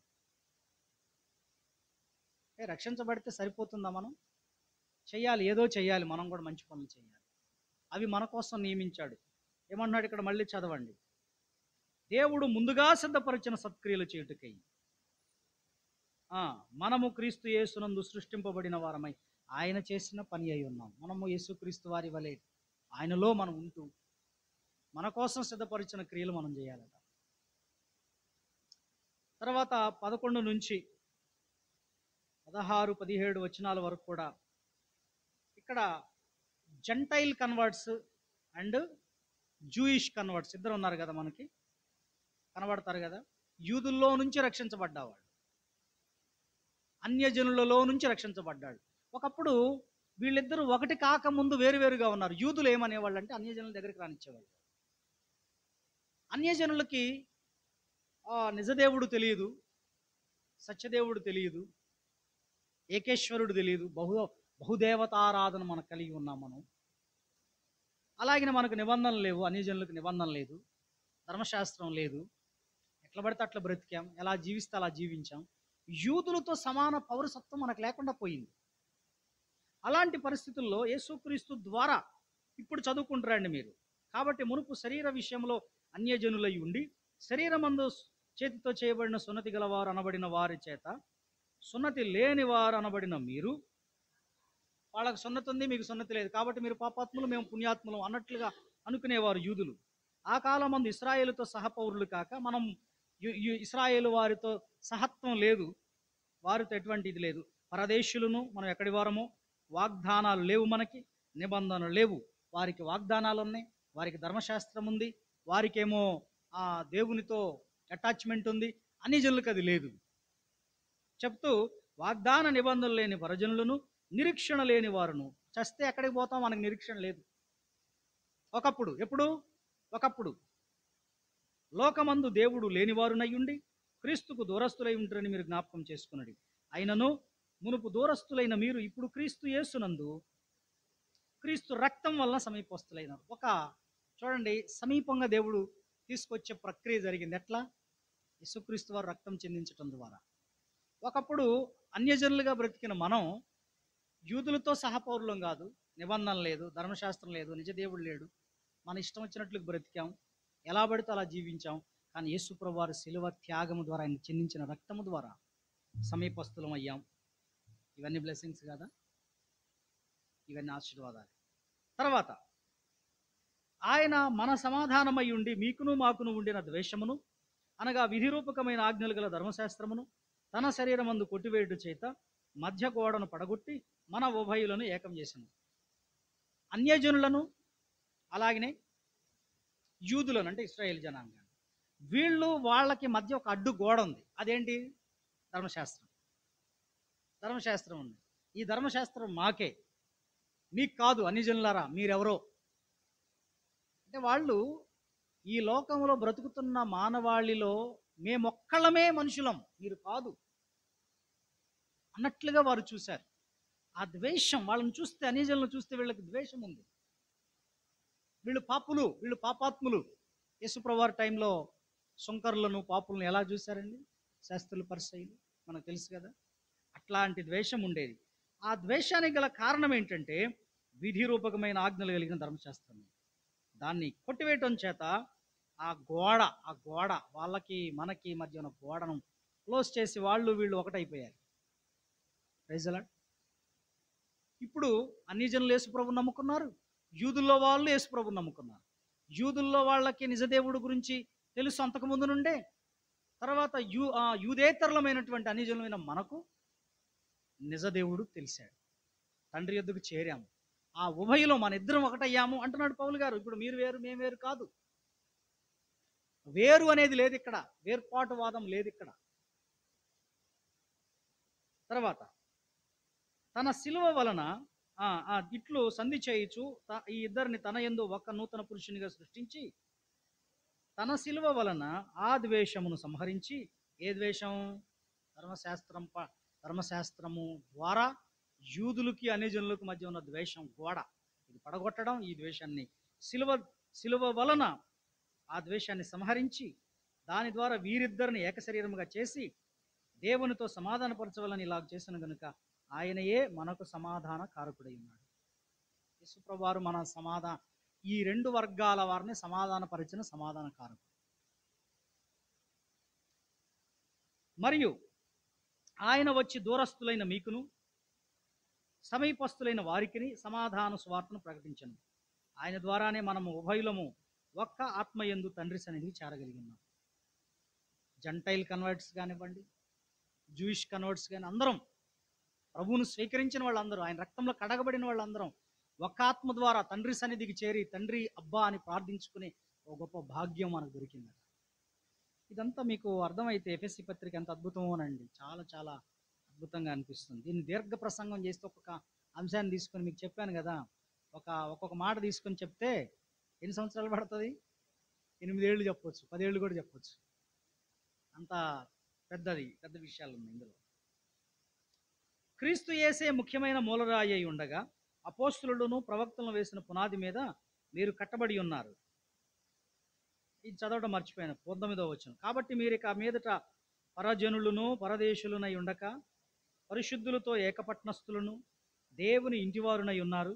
క్రీస్తు యేసే ముఖ్యమైన మూలరాయి అయి ఉండగా అపోస్తులులను ప్రవక్తలు వేసిన పునాది మీద మీరు కట్టబడి ఉన్నారు. ప్రతి కట్టడమును ఆయనలో చక్కగా అమర్చబడి ప్రభునందు పరిశుద్ధమైన దేవాలయం మగుటకు వృద్ధి పొందుచున్నది. ఆయనలో మీరు కూడా ఆత్మ మూలముగా దేవునికి నివాస స్థలమై ఉండుట కట్టబడుచున్నారు. సంఘం ఒక దేవుని నివాస స్థలం. సంఘము ఒక కట్టడంగా, ఒక నూతన పురుషుడులాగా చెబుతూ దేవుని ఇల్లుగా చెప్తున్నాడు. ఇది సంఘం అంతా ఏంటట ఇప్పుడు? దేవుని ఇల్లు, ఒక కట్టడం. అంటే ఈ బిల్డింగ్ కాదు. సంఘాన్ని ఏం చెప్తున్నాడు ఇక్కడ? మనం అందరం దేవుని ఇంటి వారం, ఒక కట్టడంలాగా అమర్చబడ్డాం. దీనికంతటికి మూలరాయి యేసుక్రీస్తే.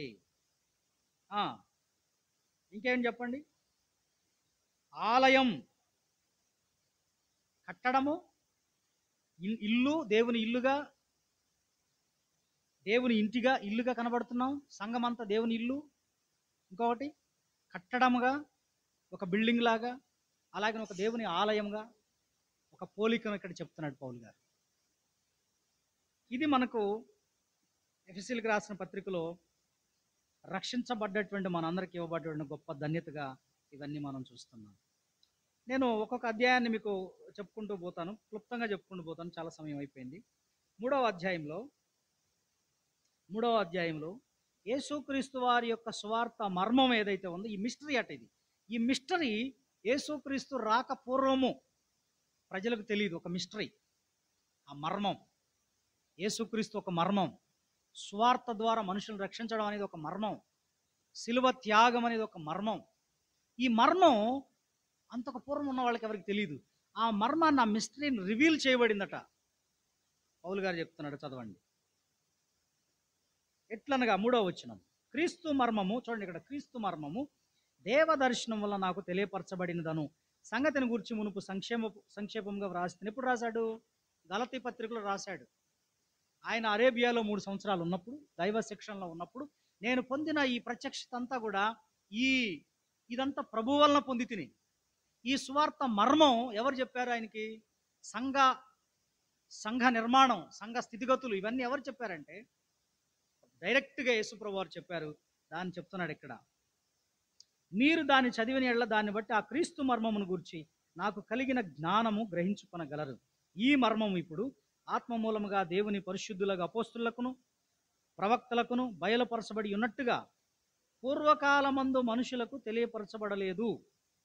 పూర్వకాలంలో ఈ సువార్తకు సంబంధించిన మర్మం అది మరుగుగా ఉంది. అప్పట్లో ఉన్న ప్రవక్తలకు తెలియదు. వాళ్ళకు కూడా జస్ట్ అప్పుడున్న మనుషులకి అర్థం కాల. అది మరుగుగా ఉందట, మిస్టరీగా ఉందట. అయితే ఈ మర్మము కాలం సమీపమైనప్పుడు, ఒక సరి అయిన సమయంలో, సర్టెన్ టైంలో దేవుడు దాన్ని రివీల్ చేశాడు. ఈ మర్మం ఏదనగా, ఇప్పుడు ఇక మరుగైంది ఏమీ లేదు, అంత ఓపెన్. ఈ మర్మం ఏదనగా, అన్యజనులు స్వార్థ వలన క్రీస్తు యేసునందు యూదులతో పాటు సమాన వారసులను, ఒక శరీరమందలి సాటి అవయవములను వాగ్దానములో పాలివారులై ఉన్నారు అన్నదియే. అది మిస్టరీ అట, అది దాగి ఉంది. అప్పట్లో ఏమనుకున్నారు యూదులు, ఇశ్రాయేల్ వారు ఏమనుకున్నారు? మాకే ఈ వాగ్దానాలు, మాకే దేవుడు. ఇంకా చెప్పండి. ఒకప్పుడు వాళ్ళు వాగ్దానాలు వారికే ఉన్నాయి, దేవుడు గురించిన విశేషాలు వారికే తెలుసు.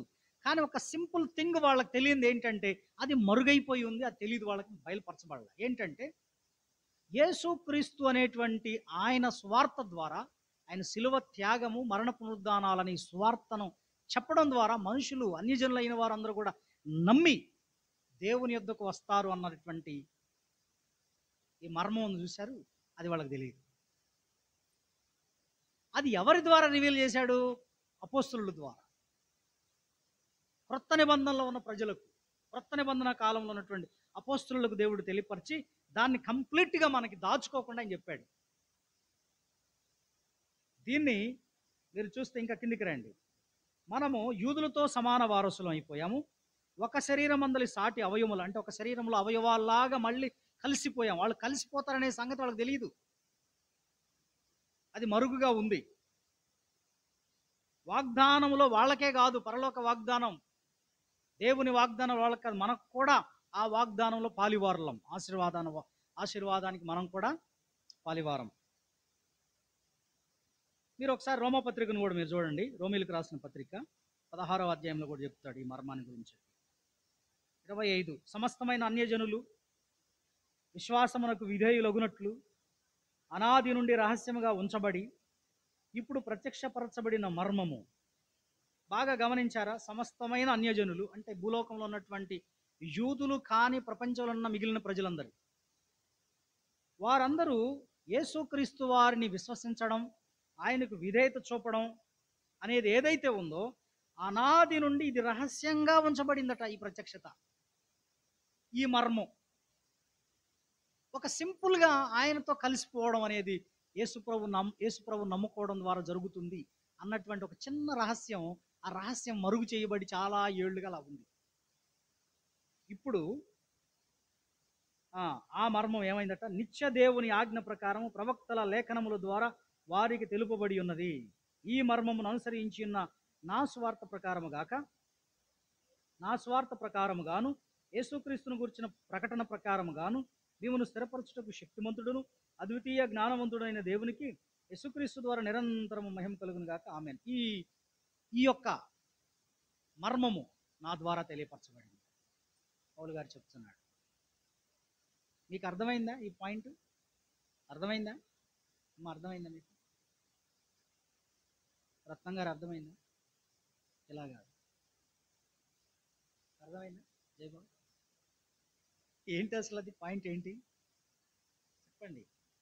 ఒక మర్మం అనేది మరుగు చేయబడి ఉంది చాలా ఏండ్లు. యేసు ప్రభు వారు అపోస్తుడైన పౌలు గారు రాకపూర్వం వరకు కూడా ఒక విషయము మిస్టరీగా ఉంది. అది ఏంటి అని అంటే, అన్యజనులైనటువంటి వారు యూదులతో సమానులవుతారని, వాళ్ళు కలిసి వీళ్ళు వాళ్ళతో కలిసి దేవుని సేవిస్తారన్నటువంటి అనేటువంటి విషయం ఏదైతే ఉందో అది మిస్టరీగా ఉండిపోయింది. అది చాలా ఏళ్ళుగా తెలీదు. కానీ దాన్ని రివీల్ చేసేసాడు. చిన్న విషయం, యేసుక్రీస్తు వారి నందు విశ్వాసం ఉంచడం ద్వారా మనం కూడా విధేయులం అయిపోయాం, సమాన వారసులమయ్యాం. వారికి మనకి మధ్య ఉన్నటువంటి అడ్డు కూడా తొలగించబడింది. ఒక్క శరీరం అయిపోయాం. మనం కూడా వాగ్దాన నిబంధనలు కలిగిన వాళ్ళం అయిపోయాం. మనం కూడా తండ్రి అయిన దేవుని సన్నిధికి ఒక్క ఆత్మ ద్వారా చేరాం అన్నటువంటి మిస్టరీ ఉంది చూశారు. ఒక్క దెబ్బతో రివీల్ చేయబడిపోయింది, ఓపెన్ అయిపోయింది. ఇప్పుడు ఇక మర్మాలు ఏమీ లేవండి. బైబిల్ అన్నీ రివీల్ చేయబడ్డాయి. ఇది గుర్తుపెట్టుకోవాలి మనం. ఎవరైనా ఇంకా మర్మాలని చెప్తే తప్పైద్ది. మర్మాలకి ఏమీ లేవు. మర్మం అంతా బయటకు వచ్చేసింది. యేసుక్రీస్తు వారి నందు విశ్వాసం ఉంచిన ప్రతి మనిషి అసలు నిజంగా అద్భుతం అండి. చాలా అద్భుతం. అది మీకు అర్థం కాకపోతే మళ్ళీ ఇది వీడియో వినండి, తర్వాత పెట్టుకుని. నేను ఏం చెప్తున్నానో మీరు తర్వాత మళ్ళీ ఒకసారి వినండి. ఓకే, క్రిందికి రండి. 7వ వచనం. దేవుడు కార్యకార్యకు తన శక్తిని బట్టి నాకు అనుగ్రహించిన కృపావరము చొప్పున నేను ఆ స్వార్థకు పరిచారకుడినైతిని. ఆ మర్మాన్ని నేను రివీల్ చేశాను. ఆ స్వార్థకు నేను పరిచారకుడిని అయ్యాను. ఆ స్వార్థ ద్వారా మిమ్మల్ని ప్రభు యొద్దకు తీసుకురాగలిగాను, ఓ ఎఫెసీయులారా అని చెప్తున్నాడు. ఇంకా చెప్తూ ఆ సంఘం పట్ల యేసు ప్రభు వారికి ఉన్నటువంటి ప్రేమ ఎంత గొప్పదో చెప్తున్నాడు. ఆ ప్రేమ ఎంత గొప్పదో చెప్తాడు ఇక్కడ. ఇదంతా చదువుకుంటారండి, చాలా పెద్ద విషయాలు ఉంటాయి. ఆ ప్రేమ గురించి చెప్తూ 14, ఈ హేతు చేత పరలోకమునందును భూమి మీద ఉన్న ప్రతి కుటుంబము ఏ తండ్రిని బట్టి కుటుంబం అని పిలువబడుచున్నదో ఆ తండ్రి ఎదుట నేను మోకాళ్ళుని. ఇప్పుడు మనం అందరం దైవికమైనటువంటి వసుదైక కుటుంబం అంటారు దీన్ని. ఇప్పుడు భేదాభిప్రాయాలు లేవు. ఇదంతా మనం అందరం ఏమైపోయాం చెప్పండి? ఎవరి ఇళ్లలో వారు ఉండి ఎవరు భోజనం వాళ్ళు తింటున్నా మనమందరం ఏమైపోయాం చెప్పండి? ఒక కుటుంబం. దీన్ని ఆ తండ్రి అయిన దేవుడు మనందరం ఒక కుటుంబంగా చేర్చాడట. యూదులు కానివ్వండి, అన్యజనులు కానివ్వండి. ఎవరి ద్వారా అయ్యారు? యేసుక్రీస్తు ద్వారా అయ్యాం. ఎట్లా అయ్యాము? ఆయన చిందించిన రక్తము ద్వారా, ఆయన మరణ పునరుద్ధానాల యందు విశ్వాసం ఉంచడం ద్వారా వాళ్ళు ఒకటైపోయారు. ఒక కుటుంబం. ఓకే, ఈ పత్రికలో కొన్ని సంఘానికి కొన్ని పేర్లు ఇవ్వబడ్డాయి. మీరు ఒకసారి చూస్తే ఇవి కూడా చెప్తా టక్. ఈ పత్రికలో సంఘానికి ఉన్నటువంటి పేర్లు 1వ అధ్యాయం 23లో క్రీస్తు శరీరం సంఘం. అలాగే 2:15లో నూతన పురుషుడు అని చెప్పాడు. అటు యూదులు, ఇశ్రాయేలు వారు అయినటువంటి వారు, అన్యజనులు అయినటువంటి మనం యేసు ప్రభు వారి నందు విశ్వాసం ఉంచుట ద్వారా, ఆయన రక్త ప్రోక్షణ ద్వారా ఒక నూతన పురుషుల్లాగా అయిపోయామంట మనం అందరం. మూడవది 2:9 ప్రకారంగా ఏకపట్నం, ఒకటే పట్టణస్థులంగా మారిపోయాం. 2వ అధ్యాయం 20 ప్రకారం దేవుని ఆలయంగా చెప్పబడింది. సార్వత్రిక సంఘం ఇక్కడ ఒక్క సంఘమే కాదండి, ఇక్కడే కాదు, ప్రపంచంలో ఉన్నటువంటి క్రైస్తవులందరూ దేవుని ఆలయం. ఇది గుర్తుపెట్టుకోవాలి. 2:20-22 వచనాలు. దేవుని మర్మమై ఉన్న సంఘం ఇప్పుడే చదువుకున్నాం మనం. సంఘం ఒక మర్మం, మిస్టరీ. 3:14 ప్రకారం సంఘం ఒక వసుదైక కుటుంబం.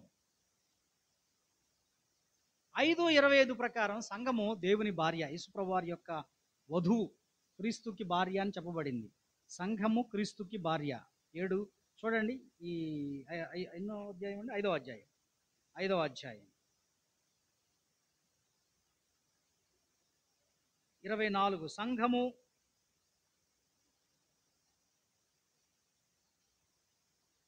23 కూడా చూడండి. క్రీస్తు సంఘమునకు శిరస్సై ఉన్నలాగున పురుషుడు భార్యకు శిరస్సై ఉన్నాడు. క్రీస్తే శరీరమునకు రక్షకుడై ఉన్నాడు. సంఘము క్రీస్తుకు లోబడినట్లుగా భార్యలు కూడా ప్రతి విషయంలోనూ తమ పురుషులకు లోబడవలెను. పురుషులారా, మీరును మీ భార్యలను ప్రేమించుడు. అటువలే క్రీస్తు కూడా సంఘమును ప్రేమించి అది కళంకమైన ముడతయను అటుది మరి ఏదైనా లేక అంటూ వధువుగా చెప్పబడింది. ఇక్కడ ఒక భార్యగా చెప్పబడింది. సంఘాన్ని ఏమని పోల్చాడు? ఇక్కడ వధువుగా పోల్చాడు. ఆయన యజమానుడు, భర్తగా. ఈ 5:25-27 వచనాల ప్రకారంగా. ఎందుకంటే అక్కడ క్లియర్గా ఉంది. ఈ మర్మము గొప్పది. 32 అయితే నేను క్రీస్తును గూర్చియు సంఘమును గూర్చి చెప్పుచున్నాను. ఈ భార్య భర్తల బంధం ఏదైతే ఉందో భార్యగా సంఘాన్ని గురించి చెప్తున్నాడు. ఈ పత్రికలో మనకు కనబడే పోలికలు అన్నమాట. ఇది పోలికలు. ఓకే, 3వ అధ్యాయం అయిపోయింది కదా. ఆ సంఘాన్ని ఎంతగా ప్రేమించాడో ఇక్కడ చెప్తాడు ఈ 3వ అధ్యాయం చివరి వచనాల్లో. లోతు, ఎత్తు, మరి ఇవన్నీ కూడా చెప్పలేమాట. అంతా మనం గ్రహించుకోవాల్సిందే తప్ప మరొకటి లేదు. 3వ అధ్యాయం 20 మనలో కార్యసాధకమైన తన శక్తి చొప్పున మనము అడుగు వాటన్నిటికంటేను ఊహించు వాటన్నిటికంటేను అత్యధికముగా చేయ శక్తి గల దేవునికి క్రీస్తు యేసు మూలముగా సంఘములో తరతరములు సదాకాలం మహిమ కలుగునుగా. ఆమేన్. సంఘము అందరూ కలిసి మనం అడిగిన దానికంటే ఊహించిన దానికంటే అత్యధికంగా ఆయన ఇస్తాడంట. హల్లెలూయా. అందుకే సంఘం ఏం చేయాలి? ఏకత్వం కలిగి ప్రార్థన చేయాలి, ఏక మనస్కులై ప్రార్థన చేయాలి. ఆనాడు అత్యాశక్తితో సంఘమంతా అత్యాశక్తితో ప్రార్థించారు. పేతురు చెరసాలలో ఉన్నప్పుడు చెరసాలలో నుండి పేతురు గారిని బయటకు తీసుకొచ్చాడు ప్రభు. సంఘం అత్యాశక్తితో ప్రార్థన చేసింది. మనమందరం అత్యాశక్తితో చేస్తే అడిగిన దానికంటే ఊహించిన దానికంటే అత్యధికంగా పొందుతాం మనం. కానీ అది చేయట్లేం మనం. ఇది 3వ అధ్యాయం. ఇకపోతే 4వ అధ్యాయము సంఘములో ఐక్యతను గురించి చెప్పాడు. ఇక్కడ మీరు సమాధానమును బంధము చేత ఆత్మ కలిగించు ఐక్యమును కాపాడుకునుట యందు శ్రద్ధ కలిగిన వారై ప్రేమతో ఒకరినొకడు సహించుచు అంటాడు. సంఘం అంతా ఎలాగుండాలంట? ఐక్యత, ఏకత్వము, ఐక్యంగా ఉండటానికి సమాధానం అనే బంధం కలిగిస్తాడు పరిశుద్ధాత్ముడు. సమాధానం అనే బంధము చేత పరిశుద్ధాత్మ దేవుడు మనల్ని బంధించి ఉంచుట ద్వారా సమాధానం. గొడవలుంటే నువ్వు ఐక్యంగా ఉండలేవు. ఇద్దరు భార్యాభర్తలు ఇంటి దగ్గర కొట్టుకుని వచ్చి తిట్టుకుని వచ్చి ఇక్కడ ప్రార్థన చేయాలని చేయలేరు. సంఘ కాపరితో విభేదించి ప్రార్థన చేయలేదు. సంఘంలో ఉన్న విశ్వాసులతో మరి ఎడమొఖం పెడమొఖంగా ఉంటే ప్రార్థన చేయలేవు. ఐక్యతను కలిగించడానికి సమాధానం అనే బంధం పరిశుద్ధాత్మ దేవుడు వాడుతున్నాడు. ఆ ఆత్మదేవుడు మనకి ఈ సమాధానం అనే బంధం. నీకు ఇంట్లో సమాధానం లేకపోయిందో దేవుని సన్నిధిలోకి వచ్చినప్పుడు సమాధానం వస్తుంది. Praise lord. అవునా కదా? సమాధానం కలిగించుకోవడానికి మనం ప్రయత్నం చేయాలి సంఘంలో. అదే చెప్తున్నాడు ఇక్కడ. చెప్తూ ఇక్కడ 7 ఏకత్వాలు చెప్తాడు. వన్నెస్ అంటే ఏకత్వం, ఒకటి.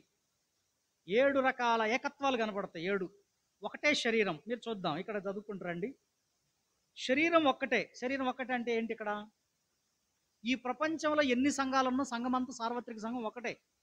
దాన్ని మనం క్రీస్తు సంఘం అని చెప్పడం అంతే. అది క్రీస్తుది. శరీరం ఒక్కటే, ఆత్మయు ఒక్కడే, ఒకటే నిరీక్షణ, ఒక్కడే ప్రభు, ఒక్కడే. ఎంతమంది ప్రభువులు ఉన్నారండి మనకి? ప్రభు ఒక్కడే. విశ్వాసం ఒక్కటే. విశ్వాసం రకరకాలుగా ఉందా విశ్వాసం? క్రీస్తునందు విశ్వాసం ఉంచి ఆ విశ్వాసం ఒక్కటే. బాప్తిస్మము ఒక్కటే, రకరకాల బాప్తిసాలు లేవు. ఏ బాప్తిసం? నీట ముంచే బాప్తిసం. అంతేగాని తండ్రి యొక్కయు కుమారుని యొక్కయు పరిశుద్ధాత్మ నామములో బాప్తిస్మం. చిన్నపిల్లల బాప్తిసం లేదు, చిలకరింపు బాప్తిసం లేదు, జెండా కింద బాప్తిసం లేదు. అందుకే బాప్తిసం ఒక్కటే అన్నాడు. బాప్తిసం ఒక్కటే అంటే రకాలు ఉన్నాయి ఇప్పుడు, కానీ ఒకటే బాప్తిసం. అది ఏది? తండ్రి యొక్కయు కుమారుని యొక్కయు పరిశుద్ధాత్మ నామములో నీటిలో ముంచబడటం, నీటి బాప్తిసం ఒకటే. అందరికీ తండ్రి అయిన దేవుడు ఒక్కడే. దేవుళ్ళు లేరు, ఎక్కువ మంది లేరు. అన్యజనులకు ఉన్న కోట్ల కొలది దేవుళ్ళు లాగా కాదు. తండ్రి అయిన దేవుడు ఒక్కడే. ఈ ప్రపంచానికి, మానవాళికి, విశ్వానికి ఒక్కడే దేవుడు. తండ్రి అయిన దేవుడు ఒక్కడే చెప్తున్నాడు అక్కడ. తండ్రి అయిన దేవుడు ఏం చెప్పండి? తండ్రి అయిన దేవుడు. ఆయన అందరికీ పైగా ఉన్నవాడై అందరిలోనూ వ్యాపించి అందరిలోనూ ఉన్నాడు. ఎన్ని వచ్చినాయండి? శరీరం ఒకటే, ఆత్మ ఒకటే, నిరీక్షణ ఒకటే, విశ్వాసము ఒకటే, ప్రభువు ఒక్కడే, బాప్తిస్మం ఒకటే, తండ్రి అయిన దేవుడు ఒక్కడే. ఎన్ని ఉన్నాయి? ఇక్కడ 7 ఏకత్వాలు మనకు కనబడుతున్నాయి ఈ అధ్యాయంలో. అంటే సంఘం కూడా ఇక్కడ ప్రభువు ఒక్కడే, నిరీక్షణ ఒకటే, విశ్వాసం ఒకటే, మరి ఆత్మ ఒక్కడే, తండ్రి అయిన దేవుడు ఒక్కడే అయినప్పుడు సంఘములో ఉన్న విశ్వాసులు కూడా ఒకటిగా ఉండాలి కదా. అది చెప్తున్నాడు. మనం కూడా ఒక్కటిగా ఉండాలి. ఏకత్వం మనలో కూడా రావాలి. ఈ ఏకత్వం రాకపోవడానికి గల కారణం ఏంటంటే సమాధానం లేకపోవడం. ఏకత్వం రాకపోవడానికి కారణం ఏంటంటే భిన్నాభిప్రాయాలు, రకరకాల పరిస్థితులు. అదంతా ఇప్పుడు నేను చెప్పడం కుదరదు. చెప్పుకుంటూ ఏమంటున్నాడు ఇంకా, ఈ యొక్క సంఘానికి 5 రకాలైనటువంటి వ్యక్తులు మనకిస్తాడు ఇక్కడ, సంఘము క్షేమాభివృద్ధి చెందడానికి. కిందికి రండి. 11వ వచనం. మనమందరము విశ్వాస విషయంలోను దేవుని కుమారుని గూర్చిన జ్ఞానం విషయంలోను ఏకత్వం పొంది, మళ్ళీ మనందరం ఏకత్వం రావాలి అంటేనట యేసుక్రీస్తుని గురించి, తండ్రి అయిన దేవుని గురించి ఏమండి ఏకత్వం రావాలంటే, ఆ జ్ఞానం మనం పొందాలంటే ఏకత్వం పొంది సంపూర్ణ పురుషుల మగు వరకు. మనలో సంపూర్ణత్వం రావాలా వద్దా చెప్పండి? సంపూర్ణులంగా ఉన్నామా మనం? చెప్పండి. లోపాలు లేవా మనలో? ఉన్నాయి. అవిధేయతలు లేవా? ఉన్నాయి. పొరపాట్లు లేవా? ఉన్నాయి. ఉండి కూడా మనం ఏం చేస్తున్నాం? ఇంకా సంఘంలో కొనసాగుతున్నాం అంటే ఏం చేయాలి? మనల్ని ఇప్పుడు అలా ఉన్నటువంటి మనం సంపూర్ణులం కావాలి. అది దైవ ఉద్దేశం. సంపూర్ణులు కావాలంటే దేవుని మందిరానికి రావాలి, దేవుని వాక్యాన్ని వినాలి, సంఘానికి అంటుకట్టబడి ఉండాలి, సహవాసంలో బ్రతకాలి. ఇవన్నీ చేస్తూ ఉంటేనే మనం సంపూర్ణులం అవుతాం. ఒక్క రోజులో కావండి సంపూర్ణులంగా. ఒక రోజులో అవుతావా? 1 సంవత్సరాలు అవుతావా? 2 సంవత్సరాలు అవుతావా సంపూర్ణుడివి? సంపూర్ణత అనేది యేసుక్రీస్తు వారి యొక్క స్వారూప్యంలోనికి మనందరం రావాలి అంటే ఇదిగో చెప్తున్నాడు ఇక్కడ. చదవండి ఇంకా. సంపూర్ణ పురుషుల మగు వరకు, అనగా క్రీస్తునకు కలిగిన సంపూర్ణతకు సమానమైన సంపూర్ణత కలవారమగు వరకు ఆయన ఇలాగు నియమించను. మనమందరం యేసుక్రీస్తు వారి వలె, అంటే యేసుక్రీస్తు వారు మనం కూడా ఒక చిన్న యేసుక్రీస్తు లాగా మారాలి అంటేనట, మారాలి. మారుతున్నామా? చెప్పండి. మారుతున్నామా? మారట్లా. ఏం జరుగుతుంది? ఇంకా అలాగనే దయ్య రూపాలతోనే బతుకుతున్నాం. ఏ రూపాలు ఉన్నాయి? దయ్యాల రూపాలే ఉన్నాయి. కానీ క్రీస్తు స్వారూప్యంలోనికైన సంపూర్ణతలోనికి రావాలంటే మనమంతా, దానికి చాలా టైం పడుతుంది కదా. ఆయన స్వారూప్యంలోనికి రావడానికి జీవితకాలం వెచ్చించాలి. యేసుక్రీస్తులోకి రావడం, బాప్తిజం తీసుకోవడం, ప్రభులోకి రావడం, చర్చికి రావడం, మెంబర్షిప్ తీసుకోవడం, చర్చిలో కొనసాగడం జరగవచ్చు. కానీ క్రీస్తు స్వారూప్యంలోనికి ఒక వ్యక్తి రావడానికి జీవితకాలం పడుతుంది. అందుకోసం ఒక పద్ధతిని నియమించాడు ఆయన. ఏంటో చూద్దాం. ఒక 5 మినిస్ట్రీస్ పెట్టాడు, 5 వ్యక్తులను పెట్టాడు ఇక్కడ. ఏందో చదువుదాం. అక్కడ కిందికి రండి అయ్యా. పరిశుద్ధులు సంపూర్ణులగునట్లు. పరిశుద్ధులమే మనం అందరం. యేసు ప్రభువుని నమ్మాం, పరిశుద్ధులమే. కానీ సంపూర్ణులు అవ్వాలి. క్రీస్తు సారూప్యంలోనికి రావాలి. క్రీస్తు శరీరము క్షేమాభివృద్ధి చెందాలి. అంటే క్రీస్తు శరీరం అంటే ఏది? క్రీస్తు శరీరం అంటే ఏది? సంఘమే. సంఘంలో ఒకడు ఎక్కువ ఒకడు తక్కువ రకరకాలుగా ఉంటారు. వీళ్ళందరూ మారాలి అంటే, వీళ్ళందరూ క్రీస్తు స్వారూప్యంలోనికి రావాలి అంటే, క్షమాభివృద్ధి చెందాలి అంటే, పరిచర్య ధర్మం జరుగుటకును ఆయన కొందరిని అపోస్తలులు గాను, ప్రవక్తలను గాను, సువార్తికులను గాను, కాపరులు గాను, ఉపదేశకులుగా నియమించిన 5 మినిస్ట్రీస్ మనకు కనబడుతున్నాయి ఇక్కడ.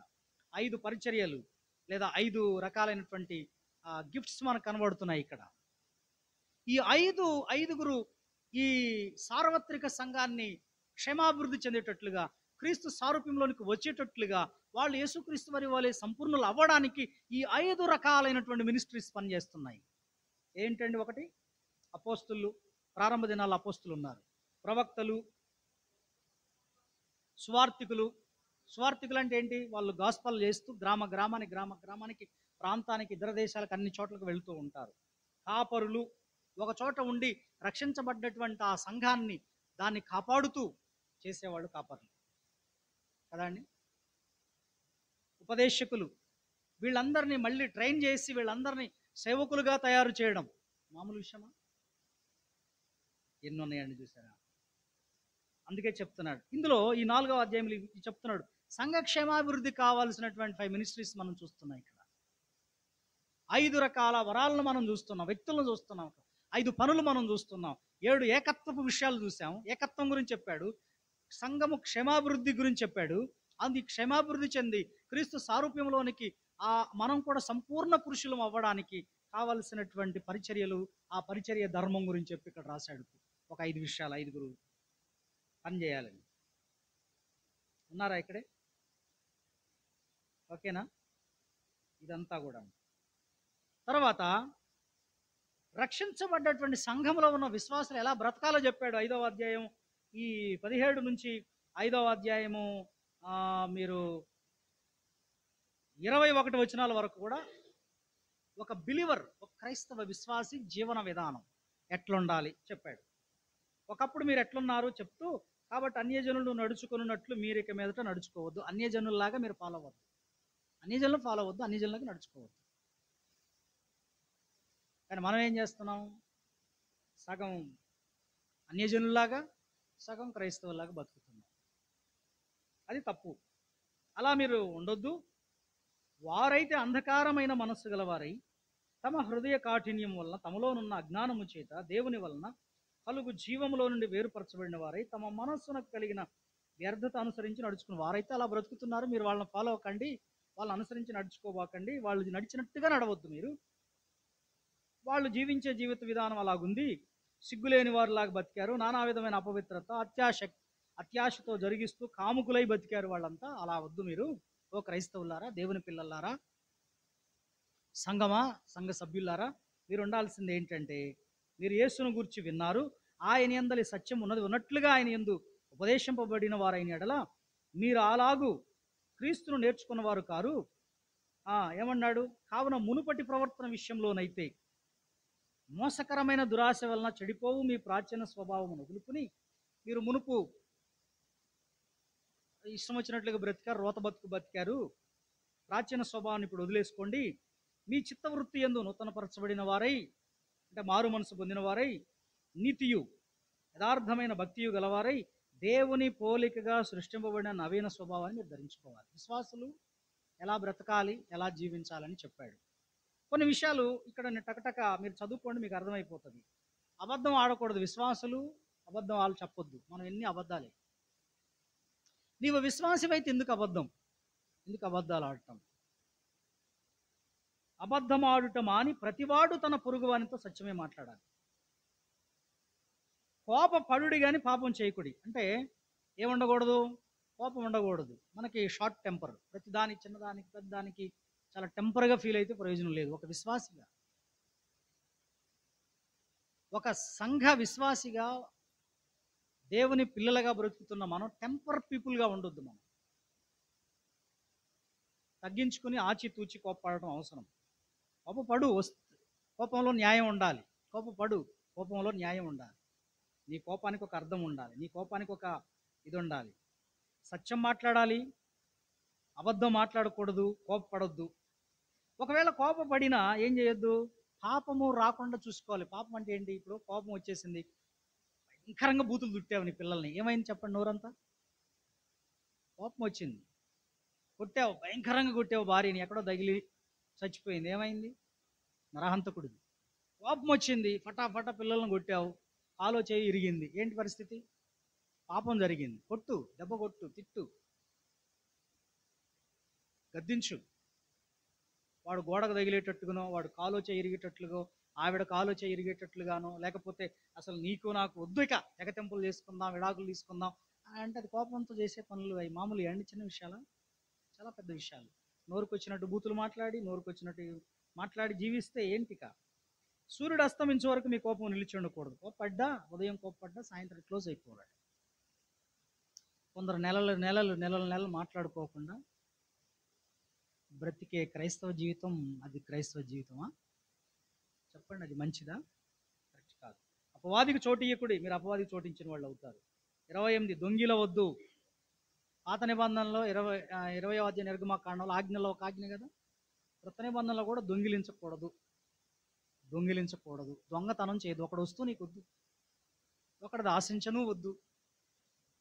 ఓకే, దొంగిలించకూడదు. దొంగిలవాడు ఇక మీదట దొంగిలకు అక్కరగలవానికి పంచిపెట్టుటకు వీలు కలుగు నిమిత్తము తన చేతులతో మంచి పని చేయొచ్చు కష్టపడవలను. దేవుని సొమ్ము దొంగిలిస్తాం, ఏ దొంగతనాలు చేయకపోయినా దేవుడి సొమ్ము మాత్రం దొంగిలిస్తాం, దేవుడికి ఇవ్వం మనం. ఇది కూడా దొంగతనమే. కష్టపడి పని చేయాలి, మాయ మాటలు చెప్పొద్దు, కష్టపడి పని చేసుకోవాలట.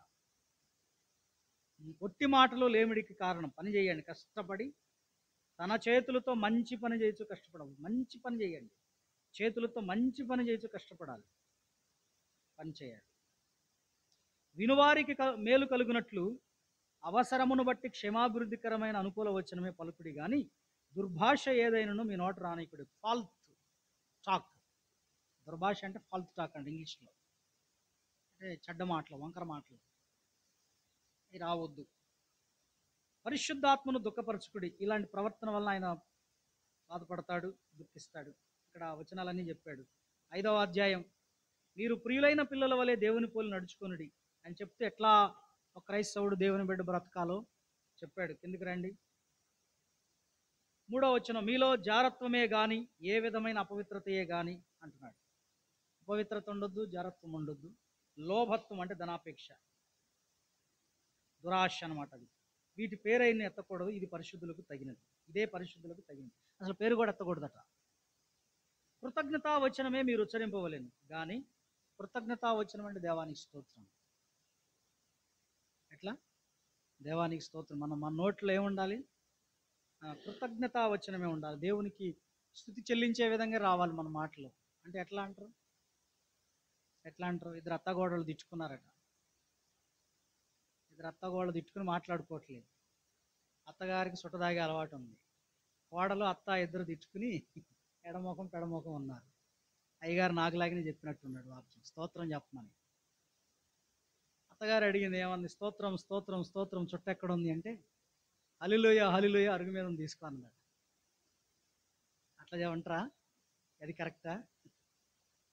అది కాదు. కృతజ్ఞతా వచనం అన్నప్పుడు ఏ సమయంలోనైనా కృతజ్ఞతా వచనమే మీరు ఉచ్చరింపవలేను. మీరు బూతులైనను, ఇవే ఫాల్తు మాటలు, ఫాల్తు టాకింగ్ అంటారు.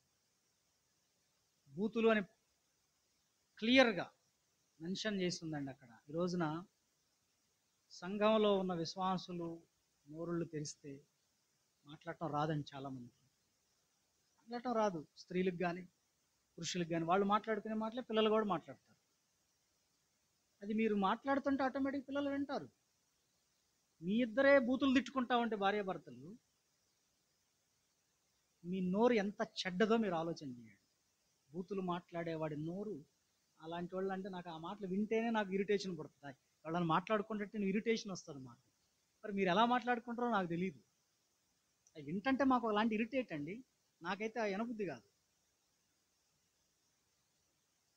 ఏమంటున్నాడు? బూతులైనను పోకిరి మాటలైనను, అంటే డబల్ మీనింగ్ డైలాగ్స్. మధ్యకాలంలో ఇవి వచ్చినాయి కదా, ఏంటి అవి? జబర్దస్త్. ఆ జబర్దస్త్ ప్రోగ్రాంలో అన్నీ అవే, డబుల్ మీనింగ్ డైలాగ్స్. ఆడవాళ్ళ మీద పంచలేయడం, మగవాళ్ళ మీద పంచలేయడం, భార్య మీద పంచులాట, భర్త మీద పంచులాట. పంచులు ఏంటి? పంచ్ అంటే ఏంటండి?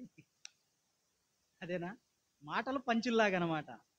అవే పోకిరి మాటలైనను సరసోక్తులైనను ఉచ్చరింపకూడదు, ఇవి మీకు తగవు. వ్యభిచారి అయినను, అపవిత్రుడైనను, విగ్రహారాధికుడైన లోబి అయినను క్రీస్తు యొక్కయు దేవుని యొక్కయు రాజ్యమునకు వారస్ హక్కుదారుడు కాడన్న సంగతి మీకు నిశ్చయముగా తెలియను. వ్యర్థమైన మాటల వలన ఎవడును మిమ్మల్ని మోసపరచనీకుడి. ఇది క్రియల వలన దేవుని ఉగ్రత అవిధేయులైన వారి మీదకి వచ్చును. గనుక మీరు అట్టివారితో పాలివారై ఉండుకుడి.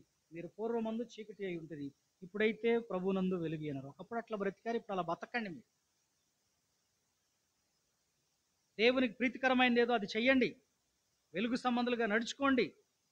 దినములు చెడ్డవి కనుక మీరు సమయాన్ని కూడా వేస్ట్ చేసుకోకండి. అజ్ఞానుల్లాగా బ్రతకండి, జ్ఞానుల వలె బ్రతకండి. ప్రభు చిత్తం ఏంటో తెలుసుకోండి. మీరు ఆత్మపూర్ణులై ఉండండి. పాటలు పాడండి కీర్తనలతో, ఒకరినొకడు కీర్తనలతో, సంగీతములతో, ఆత్మ సంబంధమైన పాటలతో హెచ్చరికలు చేసుకోండి. సమస్తం ఏది చేసినా దేవునికి మహిమొచ్చేటట్లుగా చేయండి. ఈ విధంగా లోబడి ఉండండి అని చెప్పి క్రైస్తవ జీవితాన్ని ఎలా కొనసాగించాలో సంఘంలో అవన్నీ కట్టుబాట్లు మాటలు ఆయన చెప్పడం జరిగింది. తర్వాత కుటుంబ నేపథ్యం గురించి కూడా చెప్పాడండి 6వ అధ్యాయంలో. భార్యాభర్తలు ఒకరినొకరు వారు ప్రేమించుకోవాలి. భర్త భార్యను సంరక్షించాలి, భార్య భర్తకు లోబడాలి, ఒకరినొకరు ప్రేమించుకుంటూ ఆ కుటుంబాన్ని నడిపించుకోవాలి. ఇది మీరు 22 నుంచి మీరు చూస్తే 33 వచనాల వరకు ఉంటుంది. భార్యాభర్తల యొక్క కుటుంబ నేపథ్యం, అనుబంధం. మెట్టుకు మీలో ప్రతి పురుషుడు తనను వలె తన భార్యను ప్రేమింపవలెను, భార్య అయితే తన భర్త యందు భయము కలిగి ఉన్నట్లు చూసుకొనవలెను. భార్య లోబడాలి, భార్య భయపడాలి, భర్త భార్యను ప్రేమించాలి. ఒకరినొకరు ఈ యొక్క అనుబంధంతో మీరు బ్రతకండి, కుటుంబం బాగుంటుంది అని కుటుంబ నేపథ్యాన్ని గురించి చెప్పాడు. అంటే మనం ఎక్కువగా చదివేది ఎప్పుడండి ఈ వాక్యం? పెళ్లి రోజు, అంతే కదా. పెళ్లి జరిగే రోజు ఇక అయ్యగారు ప్రసంగం చేస్తా ఉంటే అక్కడ వాళ్ళే తాళి గట్టివయ్యా, ముందు తొందరగా గట్టివయ్యా పాస్టర్ గారు. ఆ వాక్యం ఏం జారరు వీళ్ళు, వాక్యం ఎనరు అసలు. తొందరగా కట్టిండి తొందరగా తాళి కట్టిండి, టైం అయిపోతుందంట. వాక్యం వినండి రా బాబు అంటే వినరు వాళ్ళు. తర్వాత వీళ్ళు కొట్టుకుంటారు, తర్వాత వీళ్ళు దన్నుకుంటారు, వీళ్ళు చికాకులు, గొడవలు, గందరగోళం ఉంటుంది. కానీ వినాలి. 6వ అధ్యాయంకి వచ్చేసరికి తల్లిదండ్రులు పిల్లల్ని ఎలా పెంచాలి, పిల్లలు ఎలా తల్లిదండ్రులను సన్మానించాలి 6వ అధ్యాయంలో మనకు కనబడుతుంది. తండ్రులు పిల్లల్ని ఎట్లా చూడాలి, తల్లిదండ్రులు పిల్లల్ని ఎట్లా చూడాలి, పిల్లలు తల్లిదండ్రుల పట్ల ఎలా బ్రతకాలని 6వ అధ్యాయం 4 వచనాల వరకు మనం చూస్తాం. అలాగే దాసులు ఎట్లా ఉండాలి యజమానుల పట్ల, యజమానులు దాసుల పట్ల ఎట్లా ఉండాలి అని 9 వచనాల వరకు మనకు కనబడుతుంది. 10 నుంచి మీరు చూస్తే 18 వచనాల వరకు ఈ భూమి మీద క్రైస్తవ జీవితం ఒక యుద్ధం, ఒక రణరంగం మనది. క్రైస్తవుడి జీవితం ఏంటి తెలుసా? మనం బ్యాటిల్ ఫీల్డ్లో ఉన్నాం, గుర్తుపెట్టుకోండి. అంటే రణరంగంలో ఉన్న యుద్ధ భూమిలో ఉన్నాం. క్రైస్తవ జీవితం అంటే మాటలు కాదు, ఒక యుద్ధ భూమిలో ఉన్నాం. యుద్ధ భూమిలో ఉండి ఎవరితో పోరాడుతున్నాం? మనుషులతో కాదంట. చదవండి 10. తుదకు ప్రభు యొక్క మహాశక్తిని బట్టి ఆయన యందు బలవంతులై ఉండుడి. మీరు అపవాది తంత్రములను ఎదిరించుటకు శక్తిమంతులగునట్లు దేవుడిచ్చు సర్వాంగ కవచమును ధరించుకొనుడి. ఏలయనగా మనము పోరాడున్నది శరీరులతో కాదు గాని ప్రధానులతోనూ అధికారులతోనూ ప్రస్తుత అంధకార సంబంధులకు లోకనాథులతోనూ ఆకాశ మండలమందున దురాత్మల సమూహములతోనూ పోరాడుచున్నాను. ఎవరితో పోరాడుతున్నమాట? నీకేదైనా పని జరగట్లేదు అంటే నీ వెనక ఉన్న ఏదో దుష్టశక్తి. నువ్వు పోరాడాల్సింది మనిషితో కాదు, వాడిని పోయి అడగటం వల్ల ఎంత మాత్రం పని కాదు. నువ్వు ప్రార్థన చేయాలి, ప్రార్థనలో పోరాడాలి. ఏమేం తీసుకుని ఎట్లా పోరాడాలి కూడా చెప్పాడు. ఎవరితో పోరాడమంటున్నాడు ఇక్కడ? మనం ఎవరితో పోరాడుతున్నాం? మనుషులతో కాదు, గుర్తుపెట్టుకోండి. రక్షణ పొందని నీ భర్త రక్షించబడలేదంటే ఏదో ఉంది, వెనక బ్యాక్గ్రౌండ్ ఉంది.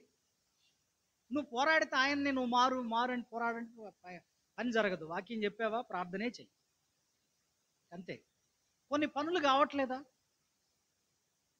అయితే ఏం చేయాలి? ఇది నీది కాదు, వెనక ఏదో జరుగుతుంది, వెనక ఏదో జరుగుతుంది. కనబడని ప్రపంచం ఏదో ఉంది నీ బ్యాక్గ్రౌండ్, నీ వెనక. అది ఏదో నీ మీద యుద్ధం చేస్తుంది. ఏం చేయాలి? మనం శరీరాలతో కాదు పోరాడేది, అధికారులతో కాదు పోరాడేది. ఎవరితో పోరాడుతున్నామో చెప్తున్నాడు. మీరు పోరాడేది శరీరులతో కాదు, శరీరం కలిగిన మనుషులతో కాదు. మీరు ఎవరితోట? ప్రధానులతో. ఏ ప్రధానులు? దయ్యపు శక్తులకు కావలసిన దయ్యపు శక్తుల యొక్క ప్రధానులు. అంటే భూమి మీద ఒక గవర్నమెంట్లో ప్రధానులు ఎట్లున్నారు, దానికి కూడా గవర్నమెంట్ ఉంది. ఈ వచనాలు నేను విపులంగా చెప్పాలంటే చాలా ఉంది. సాతాను గవర్నమెంట్లో ప్రధానులు ఉన్నారు, ప్రైమ్ మినిస్టర్స్ ఉన్నారు వాడికి. సెకండ్, అధికారులు ఉన్నారు వాడికి. అంధకార సంబంధులకు లోకనాథులు ఉన్నారు వాడికి. ఆకాశ మండలం దురాత్మల సమూహాలు ఉన్నాయి. ఇదంతా వాడి గవర్నమెంట్. ప్రిన్స్ ఆఫ్ డార్క్నెస్ కి వాడు సాతాను, ఆ చీకటి సామ్రాజ్యానికి రాజు. అందులో వీడుకున్నటువంటి ఏమేంటండి, ఒకసారి సాతాను వాడికి సంబంధించిన అనుచరులు మీటింగ్ పెట్టుకునేయట. మీటింగ్ పెట్టుకుంటే క్రైస్తవులను మోసం చేయాలి, ఎట్లా మోసం చేస్తావురా అని చెప్పి ఆ మీటింగ్లో చర్చ జరుగుతూ ఉంటే ఒకడు అన్నాడు, పోయి యేసు ప్రభు దేవుడు కాదని చెప్తా అన్నాడు. మరే పిచ్చోడా, వాడికి తెలుసురా, వాడికి బైబిల్ అంతా తెలుసురా, వాడికి చదువుతాడురా, దానివల్ల ప్రయోజనం లేదురా అని చెప్పి సాతానుడు మరి మూసుకో, ఏం చెప్తావురా నువ్వు అన్నాడట. ఇప్పుడు రాధా మనోహర్ దాసు వాళ్ళు వీళ్ళు ఇలాంటి వాళ్ళు లేపాడు. తెలియని వాడు క్రైస్తవులు ఎవరన్నా ఏమన్నా మాట్లాడుతున్నారా? ఎందుకు తెలుసు కదా మనకి. ఇంకొకటి లేచాడు వచ్చేసి వాళ్ళని అసలు బైబిల్ తప్పని చెప్తా, ఒరే వాళ్ళు బైబిల్ చదువుతారా నాయన, అది కూడా కాదు, రకరకాల ఏదో వాళ్ళు చెప్పుకుంటూ వచ్చారు, తలా ఒకటి చెప్పుకుంటూ వచ్చారు.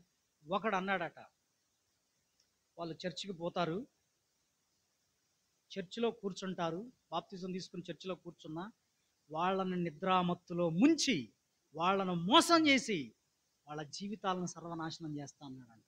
అప్పుడు చప్పట్లు కొట్టి సాతానుగాడు వాడు అబ్బా ఏం చెప్పావురా, ఈ విధంగా మోసం చేయరా వాళ్ళు. ఇదే నేడు నడుస్తుంది క్రైస్తవ సమాజం. నిద్రామత్తులో జోగుతుంది నేటి క్రైస్తవ సమాజం. మోసగిస్తున్నాడు, వాళ్ళని గుడ్డోళ్ళగా చేసేసాడు. చర్చికి పోతున్నాం అన్నటువంటి ఆనందంలో ఉన్నారే తప్ప ఎక్కడో మనం ఏదో మన ఆత్మీయ స్థితి దెబ్బతిందనేది గ్రహించలేకపోతున్నారు. అలా మోసగించబడుతున్నారు. అయితే ఈ చీకటి సామ్రాజ్యాన్ని, ఈ చీకటి శక్తులను, ఈ చీకటి సంబంధమైన ప్రధానులను, అధికారులను, అంధకార సంబంధమైన ఈ లోకనాథులను, దురాత్మల సమూహాలను ఎదిరించటానికట మనం శక్తివంతులు కావాలంటే దేవుడిచ్చే సర్వాంగ కవచం ధరించాలి. ఆర్మర్ ఆఫ్ గాడ్ అని అంటాడు ఇంగ్లీష్ బైబిల్లో. సర్వాంగ కవచం, నడుమునకు సత్యం అనే దట్టి, ఇదంతా ఒక మిలిటరీ డ్రెస్. ఒక సైనికుడు వేసుకునే వస్త్రధారణ చెప్తున్నాడు ఇక్కడ. ఆనాడు రోమా సైనికుడు వేసుకునే వస్త్రధారణ చెప్పాడు. దీన్ని ఆర్మర్ ఆఫ్ గాడ్ లేదా సర్వాంగ కవచం. దీంట్లో మొదటిగా సత్యం అనే దట్టి, నీతి అనే మైమరువులు అంటే బ్రెస్ట్ ప్లేటు, పాదములకు షూస్ సమాధాన స్వార్థ వలన సిద్ధ మనసు అనే జోడు, ఇవన్నీ గాక విశ్వాసం అనే డాలు, దుష్టుని అగ్నిబాణాలను ఆర్పడానికి రక్షణ అనే శిరస్త్రాణం హెల్మెట్, దేవుని వాక్యమని ఆత్మ ఖడ్గం, ఎడమ చేతిలోనేమో విశ్వాసం అనే డాలు, కుడి చేతిలో వాక్య ఖడ్గం, తలకు రక్షణ అనే శిరస్త్రాణం, పాదాలకు చెప్పులు జోడు. ఇది ఒక మిలిటరీ వేసుకునే గవర్నమెంట్స్. దీన్ని ఏమన్నారు? ఆర్మర్ ఆఫ్ గాడ్ అన్నారు.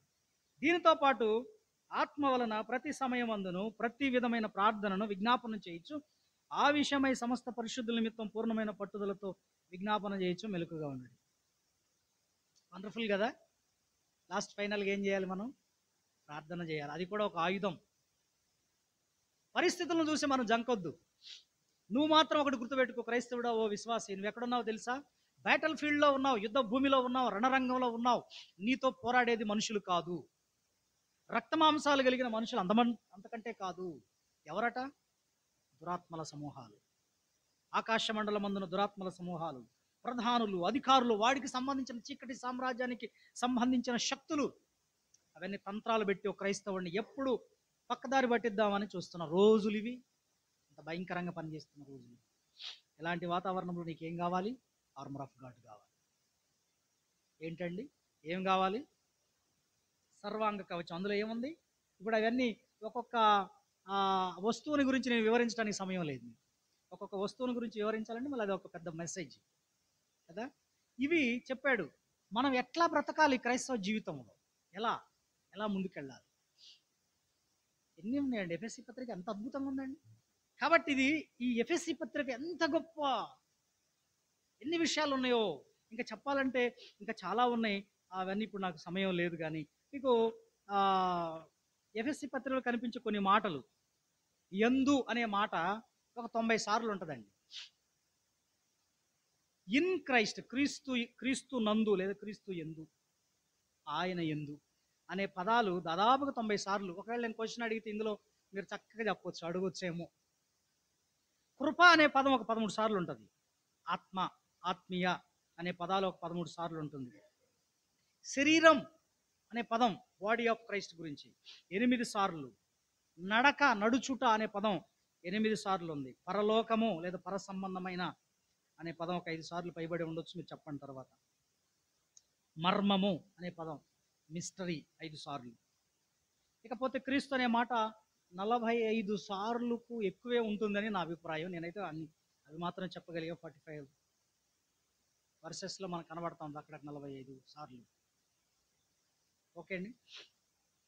ఈ పత్రికలో ముఖ్యంగా ఐశ్వర్యం అనే పదం కూడా కనపడింది. ఐశ్వర్యవంతుడు దేవుడు. మనం దరిద్రులం కాదు, మన పరమ తండ్రి దగ్గర పోయి ఐశ్వర్యవంతుడైన ప్రభు వైపు చూడాలి అని చెప్తుంది. 1వ అధ్యాయం 7వ వచనం, కృపా మహదైశ్వర్యం అనే వచనం రాసుంటుంది. కృపా మహదైశ్వర్యం. 2వ అధ్యాయం 4వ వచనం, దేవుడు కరుణా సంపన్నుడు. సంపన్నుడు అంటే ఐశ్వర్యవంతుడు అని అర్థం. సంపన్నుడు అంటే ఐశ్వర్యవంతుడు. 3, శోధింప శక్యముగా నీ క్రీస్తు ఐశ్వర్యం. 3వ అధ్యాయం 8 నుంచి 11 వచనం చదవండి. దేవుని మహిమైశ్వర్యం 3:17. 4 సార్లు ఈ ఐశ్వర్యం, ఐశ్వర్యం, ఐశ్వర్యం అనే పదాలు మనకు కనబడతాయి. కొరింథీ పత్రికల్లో, 2 పత్రికల్లో కానివ్వండి, అలాగనే గలతీ పత్రికల్లో కానివ్వండి, ఏమి చెప్పబడ్డాయి? వాళ్ళ పాపాలు, వాళ్ళ యొక్క అవిధేయతలు, వాళ్ళ దారిద్రత, వాళ్ళ స్థితిగతులు చెప్పబడ్డాయి. ఇక్కడ ఐశ్వర్యవంతుడైన క్రీస్తు వైపు చూడండి. క్రీస్తులో ఐశ్వర్యం ఉంది, క్రీస్తులో ఆశీర్వాదం ఉంది, క్రీస్తులో ఇలా నడిస్తే మీ జీవితాలు బాగుంటాయి అని చక్కగా దాన్ని ఒక అద్భుతమైనటువంటి మరి పత్రిక అండి, వండర్ఫుల్గా రాయబడిందండి. అలాగే దీని తర్వాత కొలస్సీ పత్రిక కూడా చాలా బాగుంటుంది. కాబట్టి చదవండి. ఫిలిప్పీ పత్రిక కానీ, కొలస్సీ పత్రిక కానీ, ఈ పత్రికల్లో వండర్ఫుల్గా మనకి మరి చెప్పబడ్డ విషయాలు ఉన్నాయి. ఓకే, చిన్న ప్రార్థన చేసుకుందాం. ప్రేమగల తండ్రి, ఈరోజు ఎఫ్ఎస్సి పత్రికను చాలా లోతైన విషయాలు మేము అధ్యయనం చేయడానికి, ధ్యానించడానికి మీరు కృప చూపారు నాయన. అవి మీ ప్రియ పిల్లలకు అర్థమవునట్లుగా వారితో మాట్లాడండి, వారిని దీవించి ఆశీర్వదించండి. ఘనమైన నీ నామాన్ని మేమందరం మహింపరిచేవారిగా, మా బ్రతుకులు క్రీస్తు సారూప్యంలోనికి వచ్చినట్లుగా, క్రీస్తు ఐశ్వర్యాన్ని మేము పొందుకున్నట్లుగా, అనుభవించినట్లుగా కృప దయచేయమని యేసు నామములో ప్రార్థిస్తున్నాము తండ్రి.